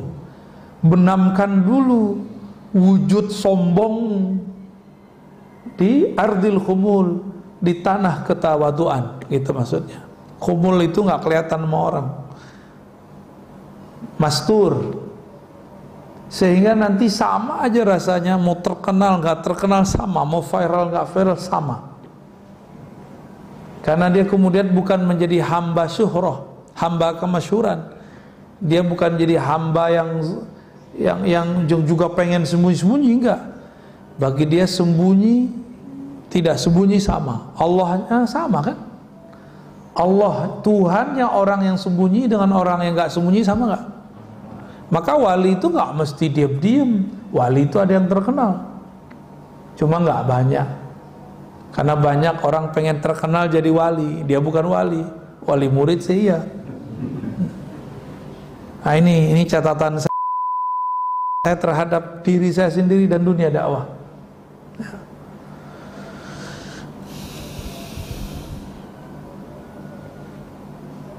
Jadi kalau orang awam ngajarin tawakal, ustadz awam ngajarin tawakal hanya bab fulus atau bab zahir, sakit, sehat gitu. Jadi datang ke kiai, Pak Kiai doain anak saya sakit. Nah, nanti diajarin, dia serah kepada Allah. Jadi tawakalnya baru di level yang materi, yang zahir, yang tampak. Pak Kiai doain dong, saya masih jomblo. Kata si jomblo, ini jomblo ini ya, doalah Kiai ya. Begitulah terus, nggak naik-naik pangkat, nggak naik-naik pangkat. Tawakalnya masih urusan rezeki zahir. Adapun tawakalnya khawas, dia leburkan kehendaknya dalam kehendak Allah, egonya dalam wujud Allah. Itu yang disebut tawakal wali. Tawakalnya wali-wali Allah. Maka wali Allah itu tidak ada wali Allah yang hakiki ya, yang doa ya Allah angkatlah pandemi, nggak ada. Atum coba cari walinya, kalau dia ngerti ma'rifatullah, mengenal Allah, Allah memang sekarang lagi menginginkan ini kok. Emang Allah sedang menginginkannya, tinggal kita ridho atau tidak. Tapi urusan adab udah masuk ke bab adab ya. Tafwidul amri ila Allah fi kulli syai hatta yabqa al-'abdu tahta ahkamil qada wal qadar. Si hamba lebur kudratnya, kekuatannya, iradahnya, kehendaknya dalam kudrah iradah Allah, dengan ilham dari Allah Subhanahu wa ta'ala. Orang ini enggak banyak wirid. Wirid itu untuk pemula. Tirakat itu bagi pemula, Pak. Kalau wali-wali Allah, dia sudah melewati masa-masa itu. Yang diperlukan bukan lagi wiridan zahir, tapi wiridan qalbu. Dan ini amal yang lebih mulia. Jadi taatnya zahir belum tentu membuat seseorang jadi wali Allah. Siapa tahu ria. Tapi kalau taatnya qalbu, pasti langsung kepada Allah Subhanahu wa ta'ala. Jadi saya berharap mulailah kita mengarah ke sana. Kitab ini saya bawa ke sini, ini kan untuk itu, Pak. Kitab-kitab begini bukan di pesantren aja gak banyak yang ngaji ini. Ini hanya di majelis-majelis para masyayikh, para kiai-kiai ulama besar. Sekarang kita bawa ke majelis umum. Kenapa? Karena sekarang virus-virus kolbu itu banyak sekali. Kalau kita nggak bawa kitab ini keluar, kapan lagi nih umat bisa menikmati kitab-kitab seperti ini? Kalau nggak nanti ulama-ulama aja yang menikmati. Ya. Alhamdulillah. Berarti bahasa saya nggak ketinggian gitu. Saya nggak mau bahasanya ketinggian. Atau memang Allah nggak izin saya berbicara. Ciri-ciri Allah tidak izinkan seseorang dai berbicara ketika kalamnya tidak dapat dipahami makhluk. Makanya saya tanya, bisa dipahami Pak? Ini jangan menghibur saya loh Pak. Ntar bikin antum senang gitu. Enggak, saya nggak mau begitu. Orang-orang yang wali khawas itu kesannya, nah di sini banyak orang tertipu secara kasat mata. Adimul harakati wal ikhtiyar, seakan-akan gak ada lagi gerak, tidak ada lagi pilihan. Tadi kita sudah sebutkan, dia hanya bergerak kalau diilhamkan Allah. Dia hanya memilih jika dipilihkan Allah. Inilah maqam Sayyidina Abu Bakar ketika ditanya, apa yang kau pilih, apa yang kau mau wahai Abu Bakar? Apa jawaban beliau? Aku memilih untuk tidak memilih lagi. Allah lah yang memilihkan bagiku. Aku berkehendak agar kehendakku habis dalam kehendak Allah. Ya. Masih pantas nggak kita berkehendak sedangkan Allah mau sesuatu? Allah maunya pandemi, kita maunya pandemi diangkat, kan nggak sopan Pak. Ini bab kolbu ya. Tega banget Allah, bukan tega. Ini memang sunatullahnya sudah. Kan dunia ini memang tempat. Kalau nggak virusnya pandemi, virus apa gitu? Pasti selalu ada.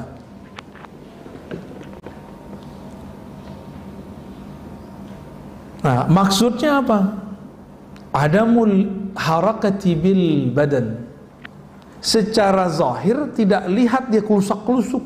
Orang tawakal itu. Jadi dia tenang. Wa adamul ikhtiyar bil qalb, dan tidak memilih itu di kolbunya. Jadi ada dua hal, ya, gerak pada badan, pilihan pada kolbu. Jadi mereka bukan lagi wali hamba-hamba Allah yang sibuk di badan dan kolbunya. Ini sudah masuk ke dalam ruhnya. Ya. Fa in waqa'a fi qalbihi al-harakah kana mutaharrikan billah. Ya. Jika masuk gerak dalam kolbunya, dia bergerak dengan gerak Allah. Jika diam, dia diam dengan ilham dari Allah Subhanahu wa ta'ala. Inilah yang ditunjukkan, dicontohkan oleh Asy-Syaikh Ibnu Syamsuddin, seorang ahli ma'rifatullah yang menjadi guru Muhammad Khan yang belakangan disebut Muhammad Al-Fatih. Muhammad Al-Fatih, Mehmet Khan gitu ya. Sultan Mehmet ini dia berambisi mau mengalahkan Rum pakai nafsu, tapi semua strategi dia kalah. Semua gurunya bilang tunggulah, tunggu isyaratnya keluar. Dia nggak mau. Gua mau sekarang. Yang sultan kan saya, kamu bukan sultan. Tapi karena beliau dapat isyarat, gurunya ini tetap bermunajat, mencari tempat di mana dia akan munajat. Dapat isyarat lah atau ilham dari Allah. Apa ilhamnya? Bahwa di sana, di suatu tempat di Istanbul itu ada satu makom, adalah makom sahabat Nabi, pewakaf masjid namanya Abu Ayyub Al-Ansari, yang sekarang disebut nama tempatnya Masjid Ayyubiyah. Masjid Ayyubiyah. Yang pernah ke sana paham kali maksud saya ya. Jadi Ibnu Syamsuddin, seorang mursyid, dia bilang tunggu, saya nunggu ilham. Bergerak, kita digerakkan Allah, bukan kita lagi yang bergerak dengan ego, tapi Allah lah yang menggerakkannya. Ya, sampai udah kalah berkali-kali, udah 5 kali strategi lebih barangkali, Muhammad Khan, sultan, di saat itu marah, dia carilah gurunya.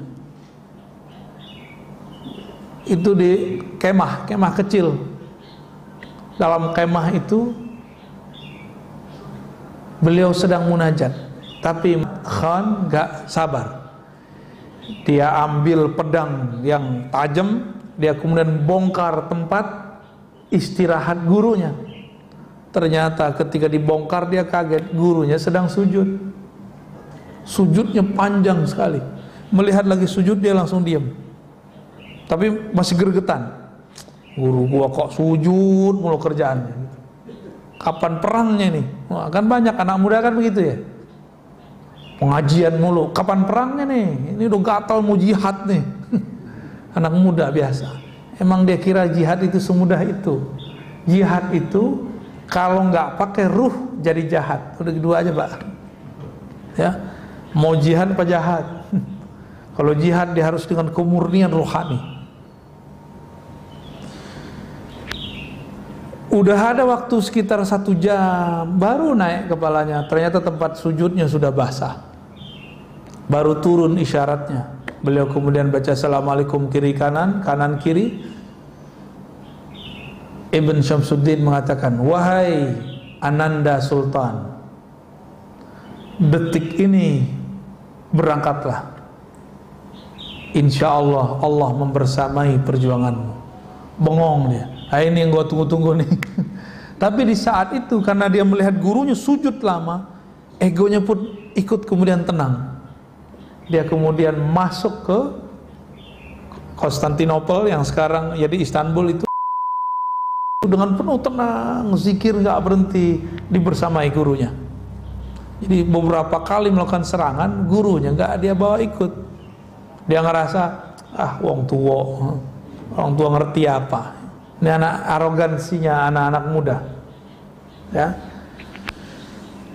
Menang nggak habis itu? Menang. Maka beliau dapat gelar Al-Fatih, penakluk Konstantinopel, ya. Jadi senjata paling hebat itu adalah tawakul, bertawakal. Karena di situ ada strategi ilahiyah. Allah lah yang buat strategi. Nah, inilah yang terjadi sekarang pada ulama-ulama kita dalam menghadapi pandemi. Ulama wali, Pak, ya. Ulama itu terbagi 2. Ulama dunia, ulama akhirat. Orang salah faham ulama dunia yang kere-kere gitu, enggak ada kaitannya. Nabi Sulaiman kaya tuh, Nabiullah, Nabi akhirat itu. Ini urusannya ruh. Ulama dunia yang di kolbunya ada dunia. Boleh di tangannya ada dunia, di rumahnya ada dunia, tapi jangan pernah masuk ke dalam kolbunya. Itu yang penting. Orang miskin bisa lebih cinta dunia daripada orang kaya. Coba aja cek. Bapak tadi ingatnya apa? Ingat Allah apa ingat mau makan sarapan pagi? Ingat sarapan pagi. Udah lapar, nggak ingat Allah. Sholat lagi. Kayak gitu mau masuk surga pakai sholat. Saya nggak yakin antum masuk surga pakai sholat, ya. Sholatnya sembari membayangkan selain Allah. Jadi kita ini pencitraan depan Allah, tapi Allah nggak melihat pencitraan zahir, Allah melihat batinnya, ya. Ulama akhirat itu ulama yang kenal Allah. Jadi wali-wali Allah itu walaupun zahirnya nggak bisa baca kitab beginian, dia bisa baca kitab kolbu.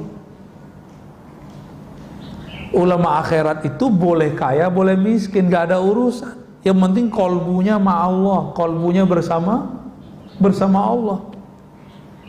Daripada udah miskin, kolbunya bersama dunia, mending kaya, kolbunya bersama yang maha kaya, Allah subhanahu wa ta'ala.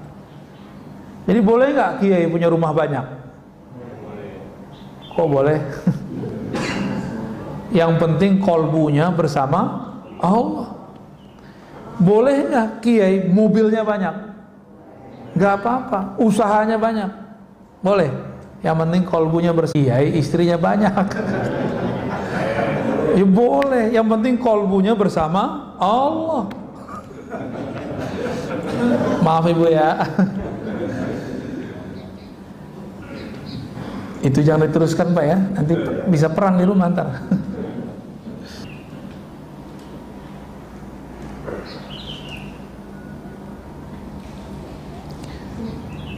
Contoh tawakal kalau dalam kisah-kisah Quran, masih ingat Nabiullah Ibrahim? Masih ingat? Nabi Ibrahim waktu dilempar ke dalam api, siapa yang datang? Malaikat datang. Yang datang bukan malaikat biasa, yang datang pemimpin malaikat luar biasa, Sayyidina Jibril. Beliau menawarkan bantuan. Itu kalau Sayyidina Jibril ngeluarin sayapnya satu, Raja Namrud mau negerinya hancur semua, cukup dia gini nih. Karena sayap dia itu luar biasa sekali. Tapi Sayyidina Ibrahim nggak mau, karena itu melanggar kode etik nubuat. Jadi nabi-nabi itu walaupun doanya mustajab, dia nggak boleh mengeluarkannya di dunia. Kata Rasulullah SAW, inni khaba'tu, aku menyembunyikan doa-doa mustajabku, nggak boleh sembarangan pakai. Untuk apa? Beliau sembunyikan untuk nanti, sekarang akhir zaman dan nanti di padang mahsyar. Coba kalau Nabi Muhammad pakai hak beliau seperti Nabi Nuh. Nabi Nuh dapat hak memberi syafaat nggak? Sampai Nabi Muhammad kasih izin baru dia dapat izin. Jadi Nabi Muhammad bilang, hai para nabi, aku izinkan kamu membantu umatmu, baru boleh bantu. Kalau nggak boleh bantu. Maka saat nabi-nabi itu membantu umatnya, itu bukanlah syafaat nabi tersebut, tapi syafaat baginda Rasul Sallallahu Alaihi Wasallam. Nabi Ibrahim Al-Khalil, beliau ketika ditawarkan oleh malaikat Jibril. Ini kalau antum ditawarkan malaikat Jibril gimana? Mau ya? Misalnya datang nih Jibril ngucapin salam, oh kayaknya girang banget ya. Padahal belum tentu Jibril ya kan? Saya tahu Mas Bril. Saya tahu Azazil. Azazil tuh mirip dengan Jibril, kalau dia nyamar tuh mirip sekali. Karena sayapnya jumlahnya hampir sama dulu dengan, bedanya sekarang udah patah gitu aja. Jumlahnya sama persis. Maka kehebatannya Azazil hampir sama dengan gurunya Jibril. Jadi dia itu gurunya itu. Umat akhir zaman, Rasulullah nggak pernah menggunakan doa-doa yang dahsyat itu di saat beliau masih hidup. Ditahan-tahan terus. Doa itu adalah emosi yang bercampur keyakinan untuk menghancurkan musuh. Nah, itu yang terjadi pada zaman Nabi Nuh. Nabi Nuh emosi, yakin, tumbuh, hancurlah kaumnya. Ya Allah, jika engkau biarkan umatku hidup, mereka akan melahirkan orang-orang yang lebih rusak dari sekarang. Itu kata Nabi Nuh. Karena beliau bercampur keyakinannya dengan emosinya. Nabi Muhammad yakin, emosinya terkendali. Umur cuma 63, tapi lebih dewasa dari Nabi Nuh yang 950 tahun. Maka yang paling berhak menjadi pewaris Rasulullah, orang-orang yang mampu mengendalikan emosinya. Gimana? Kita masuk yang mana? Kayaknya saya aja nggak lolos Pak. Emosi ini bukan emosi biasa. Ini emosi kita. Kita punya kekuatan untuk menghancurkan dia, tapi kita nggak hancurkan. Nah itu dia. Pernah nggak punya kesempatan mau menghancurkan orang, tapi kita nggak lakukan? Nah, berarti antum dimensi rohaninya sudah mulai bagus. Itu cuma umat Nabi Muhammad yang bisa begitu. Umat terdahulu hampir semuanya nggak ada. Nabinya aja nggak ada yang sabar kok. Jadi sesabar-sabarnya Nabi terdahulu, itu jauh lebih sabar Nabi kita Muhammad Sallallahu Alaihi Wasallam.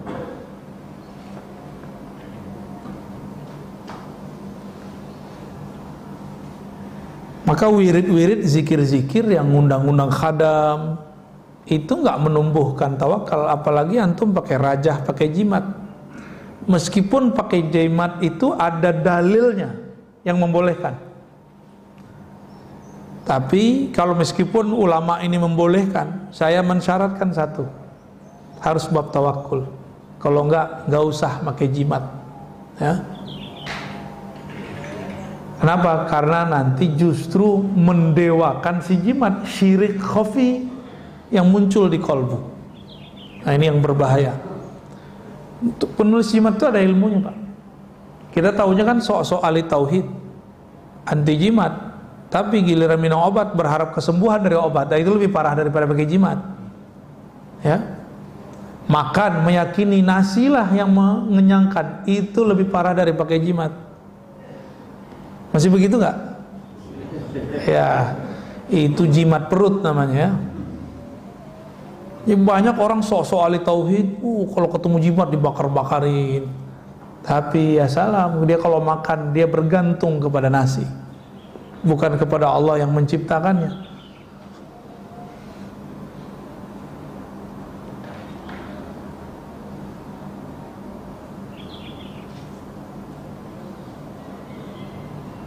Wah, udah jam 6, udah 10 Pak. Lanjut atau cukup?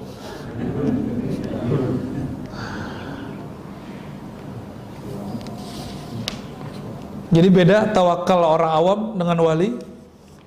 Orang awam tawakalnya urusan pulus, rezeki, jodoh. Begitulah terus.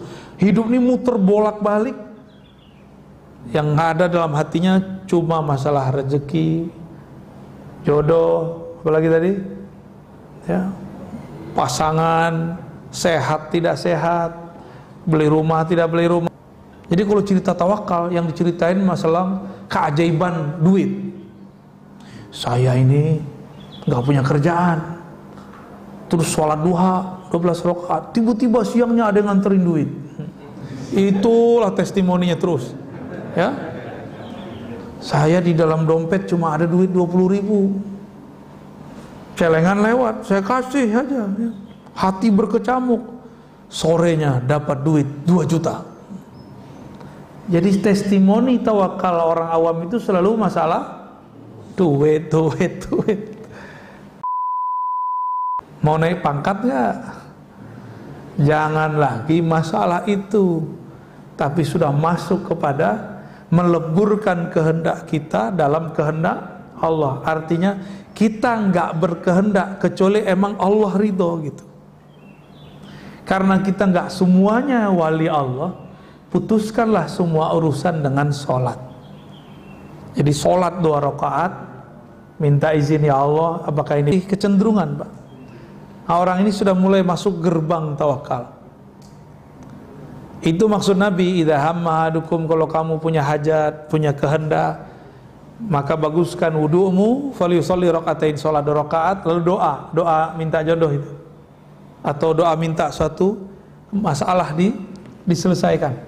Itu orang sudah masuk gerbang tawakal awal. Dia mengatakan, ya Allah, jika kerjaan ini baik maka mudahkan, jika tidak tolong jauhkan. Kalau itu gampang Pak, yang paling susah itu ini masalah jodohnya dia udah senang duluan, terus ngomong ya Allah jika dia baik percepat ya Allah. Nah, kalau itu ngomong tuh, jika dia kurang baik, nah itu kayaknya susah membacanya, bener gak? Jika dia kurang baik ya Allah tolong jauhkan, itu kayaknya susah dilafazkan. Padahal kalau antum sanggup melafazkannya dari kolbu, itu sudah masuk ke gerbang tawakal pertama. Ya, jadi kita ini senang sama orang bukan lagi dengan nafsu, tapi sudah dengan ruhani. Nah, itu yang kemudian menjadi PR kita bersama ya.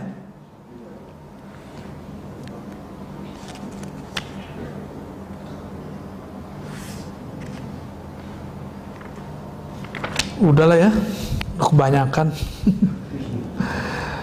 Gimana? Cukup?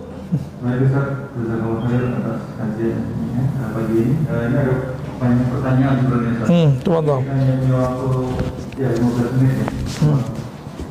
Ini baik, pertanyaan pertama saya bacakan dari YouTube saja. Ini nanti selanjutnya YouTube kita kasihkan. Baik, yang pertama dari YouTube. Assalamualaikum Buya, pertanyaan saya, jika Allah pertemukan kita dengan orang yang suka pada maksiat, mengajak kita pada maksiat, apakah masuk kita terus Allah menghantarkannya pada kita atas satu sebab yang baik? GR amat tuh. Ya, itu kesempatan, ya. Kesempatan bukan kesempatan maksiat, Pak. Kesempatan ngetes diri, tergoda nggak? Yang kedua, bisa bawa dia nggak? Gitu. Jadi dai itu nggak mesti duduk begini. Dai yang hebat itu dai yang tadi temennya maksiat, sekarang jadi nggak maksiat. Itu dai beneran. Saya ini muallim namanya. Kebetulan konteksnya dakwah. Kalau muallim sebenarnya kan Bapak yang datang ke saya. Ya gengsi Pak. Tapi karena konteksnya dakwah, saya datang ke sini. Namun kita ramu dalam bentuk taklim. Supaya apa? Supaya ngomongnya terarah dan terukur, ada kurikulumnya, yaitu kitab ini sendiri. Kalau enggak nanti saya ngomong yang dulu ya, saya ngomongnya diulang lagi sekarang. Ya. Pernah nggak ikut pengajian begitu? Ikut ustadznya udah sehari 3 tempat, omongannya sama. Wah, itu pengalaman saya waktu kecil, Pak. Waktu kita masih remaja, kita lagi seneng-seneng hijrah tuh. Kemana aja pergi, itu kita ikutin si dai, si ustadz, si kiai. Tapi kok omongannya sama aja. Lama-lama saya mikir jenuh. Itu si kiai, ilmunya nggak di-upgrade ya. Tahun besok sama, tahun besok lagi sama. Tapi dia kalau ngomong sama saya, utlubul ilma, tuntutlah ilmu, walau bisin, walau ke Cina. Dia nggak tahu kalau kita ini bakal ada masalah sama Cina ya. Saya kasih tahu, ya, itu hadis menurut ahli hadis dhaif. Serius? Kamu usul adab sama saya? Itu hadis saya itu. Jadi kalau kita nggak nyampein begitu disebut suul adab. Dia nyuruh kita belajar, tapi dia dari kecil, dari dulu sampai sekarang tidak pernah mempelajari kembali dalil dia ini benar apa enggak. Nyuruh orang ngaji, tapi dianya nggak berani ngaji lagi. Nah itulah gawatnya kalau ustadz terlalu pinter, nggak mau ngajar pakai kitab. Jadi kalau ngajar itu pakai kitab aja Pak. Ya, saran saya kalau ada ustadz, usulkan ngaji kitab. Nanti dia akan terarah, dia nggak perlu persiapan aneh-aneh. Nggak perlu kemudian mikir, ya ini pengalaman saya ngajar dulu, nggak lama sih Pak, 1-2 tahun paling. 1-2 tahun ngajar nggak pakai kitab. Sebelum ngajar tuh, membahas apa ya? Ini udah kemarin, itu udah kemarin.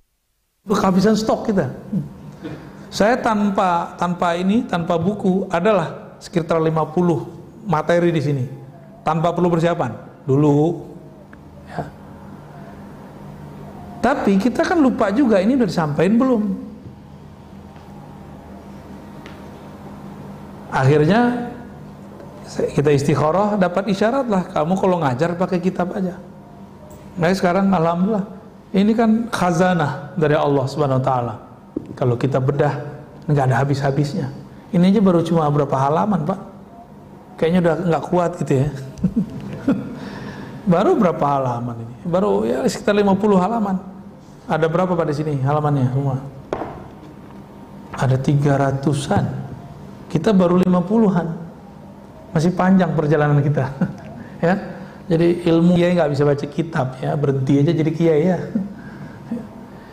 Apalagi kalau kiai ngomong tawakal itu susah, gak usah jadi kiai ente. Ya. Apalagi ngomong khusyuk itu sulit, berhenti jadi kiai. Ya, kenapa? Ulama itu memudahkan kerohanian, bukan menyulitkan orang. Akhirnya orang awam kemana-mana ngomong begitu, ikhlas sulit, khusyuk itu sulit. Bener nggak? Tuh kan kantung korban semua kan. Mau lama-lama begitu? Jangan. Kapan naik rohani kita? Kapan naik rohani kita?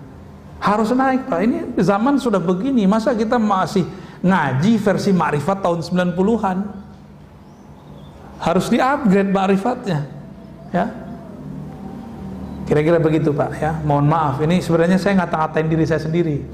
Dulu kan kita ngomong begitu, ikhlas sulit, khusyuk sulit, itu saya ngomong Pak, bukan ustadz yang lain. Saya ngomong ke dalam diri sendiri, kamu kalau begitu berhenti jadi ustadz. Akhirnya kita berguru, benar, saya berhenti jadi ustadz, saya berguru dulu. Berbulan-bulan kita latihan rohani, latihan belajar, dan baru kasih, oh ini yang disebut tawakal, oh ini yang disebut khusyuk. Itu maksud berhenti itu. Ya, kalau jadi ustadz terus kapan dia jadi muridnya? Ya, kira-kira gitu Pak, ya. Jadi kalau tadi dia punya kesempatan, orang maksiat, jadi maksiat itu nggak akan berefek kecuali ada kesempatan. Mampukah dia menolak? Yang kedua, mampukah dia narik kawannya? Wallahu a'lam bishawab, ya. Apa nih? Masih ono? Pertanyaan dari jamaah yang ada tadi Mas. Oke, ini sudah disortir ya. Bagaimana caranya mengajak orang-orang terdekat kita seperti istri, anak untuk tawakal kepada Allah? Ajarkan anak-anak dan istri berbaik sangka kepada Allah, husnuzon kepada Allah. Cuma itu caranya, nggak ada lagi. Husnuzon itu di sini atau di sini? Kalau hitung-hitungan ini Pak, istri akan cemburu kepada suaminya kalau suaminya kirim duit untuk keluarganya. Pernah digituin nggak? Mas, kita nih butuh, kebutuhannya banyak, jangan kirim-kirim mulu. Pernah digituin nggak? Wah, itu istrinya harus ngaji tawakal, ya. Yang ketawa tuh ya, yang lain kayaknya masih malu ngaku. Jadi tahapannya belajar berbaik sangka kepada Allah. Itu cara tawakal, nggak ada lagi. Cuma itu jalur pintas. Kalau teori-teori udah banyak. Teori, coba hari ini belajar berbaik sangka kepada Allah Subhanahu wa ta'ala. Apa kaitannya dengan ikhtiar, tawakal dan ikhlas? Wah, ini borong ya.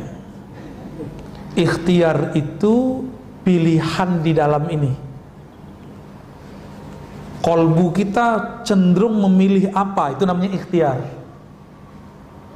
Jadi selama ini nyebut ikhtiar nggak ngerti maksudnya. Saya lagi ikhtiar nih, ternyata yang dimaksud ikhtiar itu usaha. Ikhtiar bahasa Arab dari kata ikhtara, yakhtaru ikhtiaran, artinya pilihan kolbu. Pilihan kolbu. Itu ikhtiar ya, yang bahasa Arab loh, bukan bahasa Indonesia. Kolbu, dia mengatakan wajjahtu wajhiya lilladzi fataras samawati wal ardh. Kolbuku aku hadapkan kepada Allah. Kalau menghadap kepada Allah, maka apa yang Allah lakukan, yang Allah pilihkan, itu yang kita pilih. Kita ini punya kolbu. Kolbu itu sebenarnya cerminnya Allah. Allah mandang ke situ Pak. Coba lihat, kalau kita di depan cermin, tangannya gerak, di dalamnya gerak. Nah, kita ini dijadiin cermin. Sudahkah kita mengikuti cerminan kolbu itu? Jika sudah, baru disebut tawakal, ya. Jadi nggak ngelawan. Kapan gelisah muncul? Jika Allah menginginkan sesuatu, memilihkan sesuatu, lalu kita memilih yang di lain, yang di luar itu. Itu hubungan ikhtiar dan tawakal. Ikhlas, kalau ikhlas bab lainnya nanti ada pembahasan khusus di sini. Insya Allah. Kenapa nggak diterusin mahabbah, khusyuk gitu ya sekalian? Bagaimana caranya zikir agar masuk ke dalam kolbu? Ya harus punya mursyid, punya guru.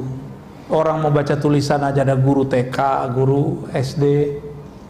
Kita ini kurang adil ke dalam diri.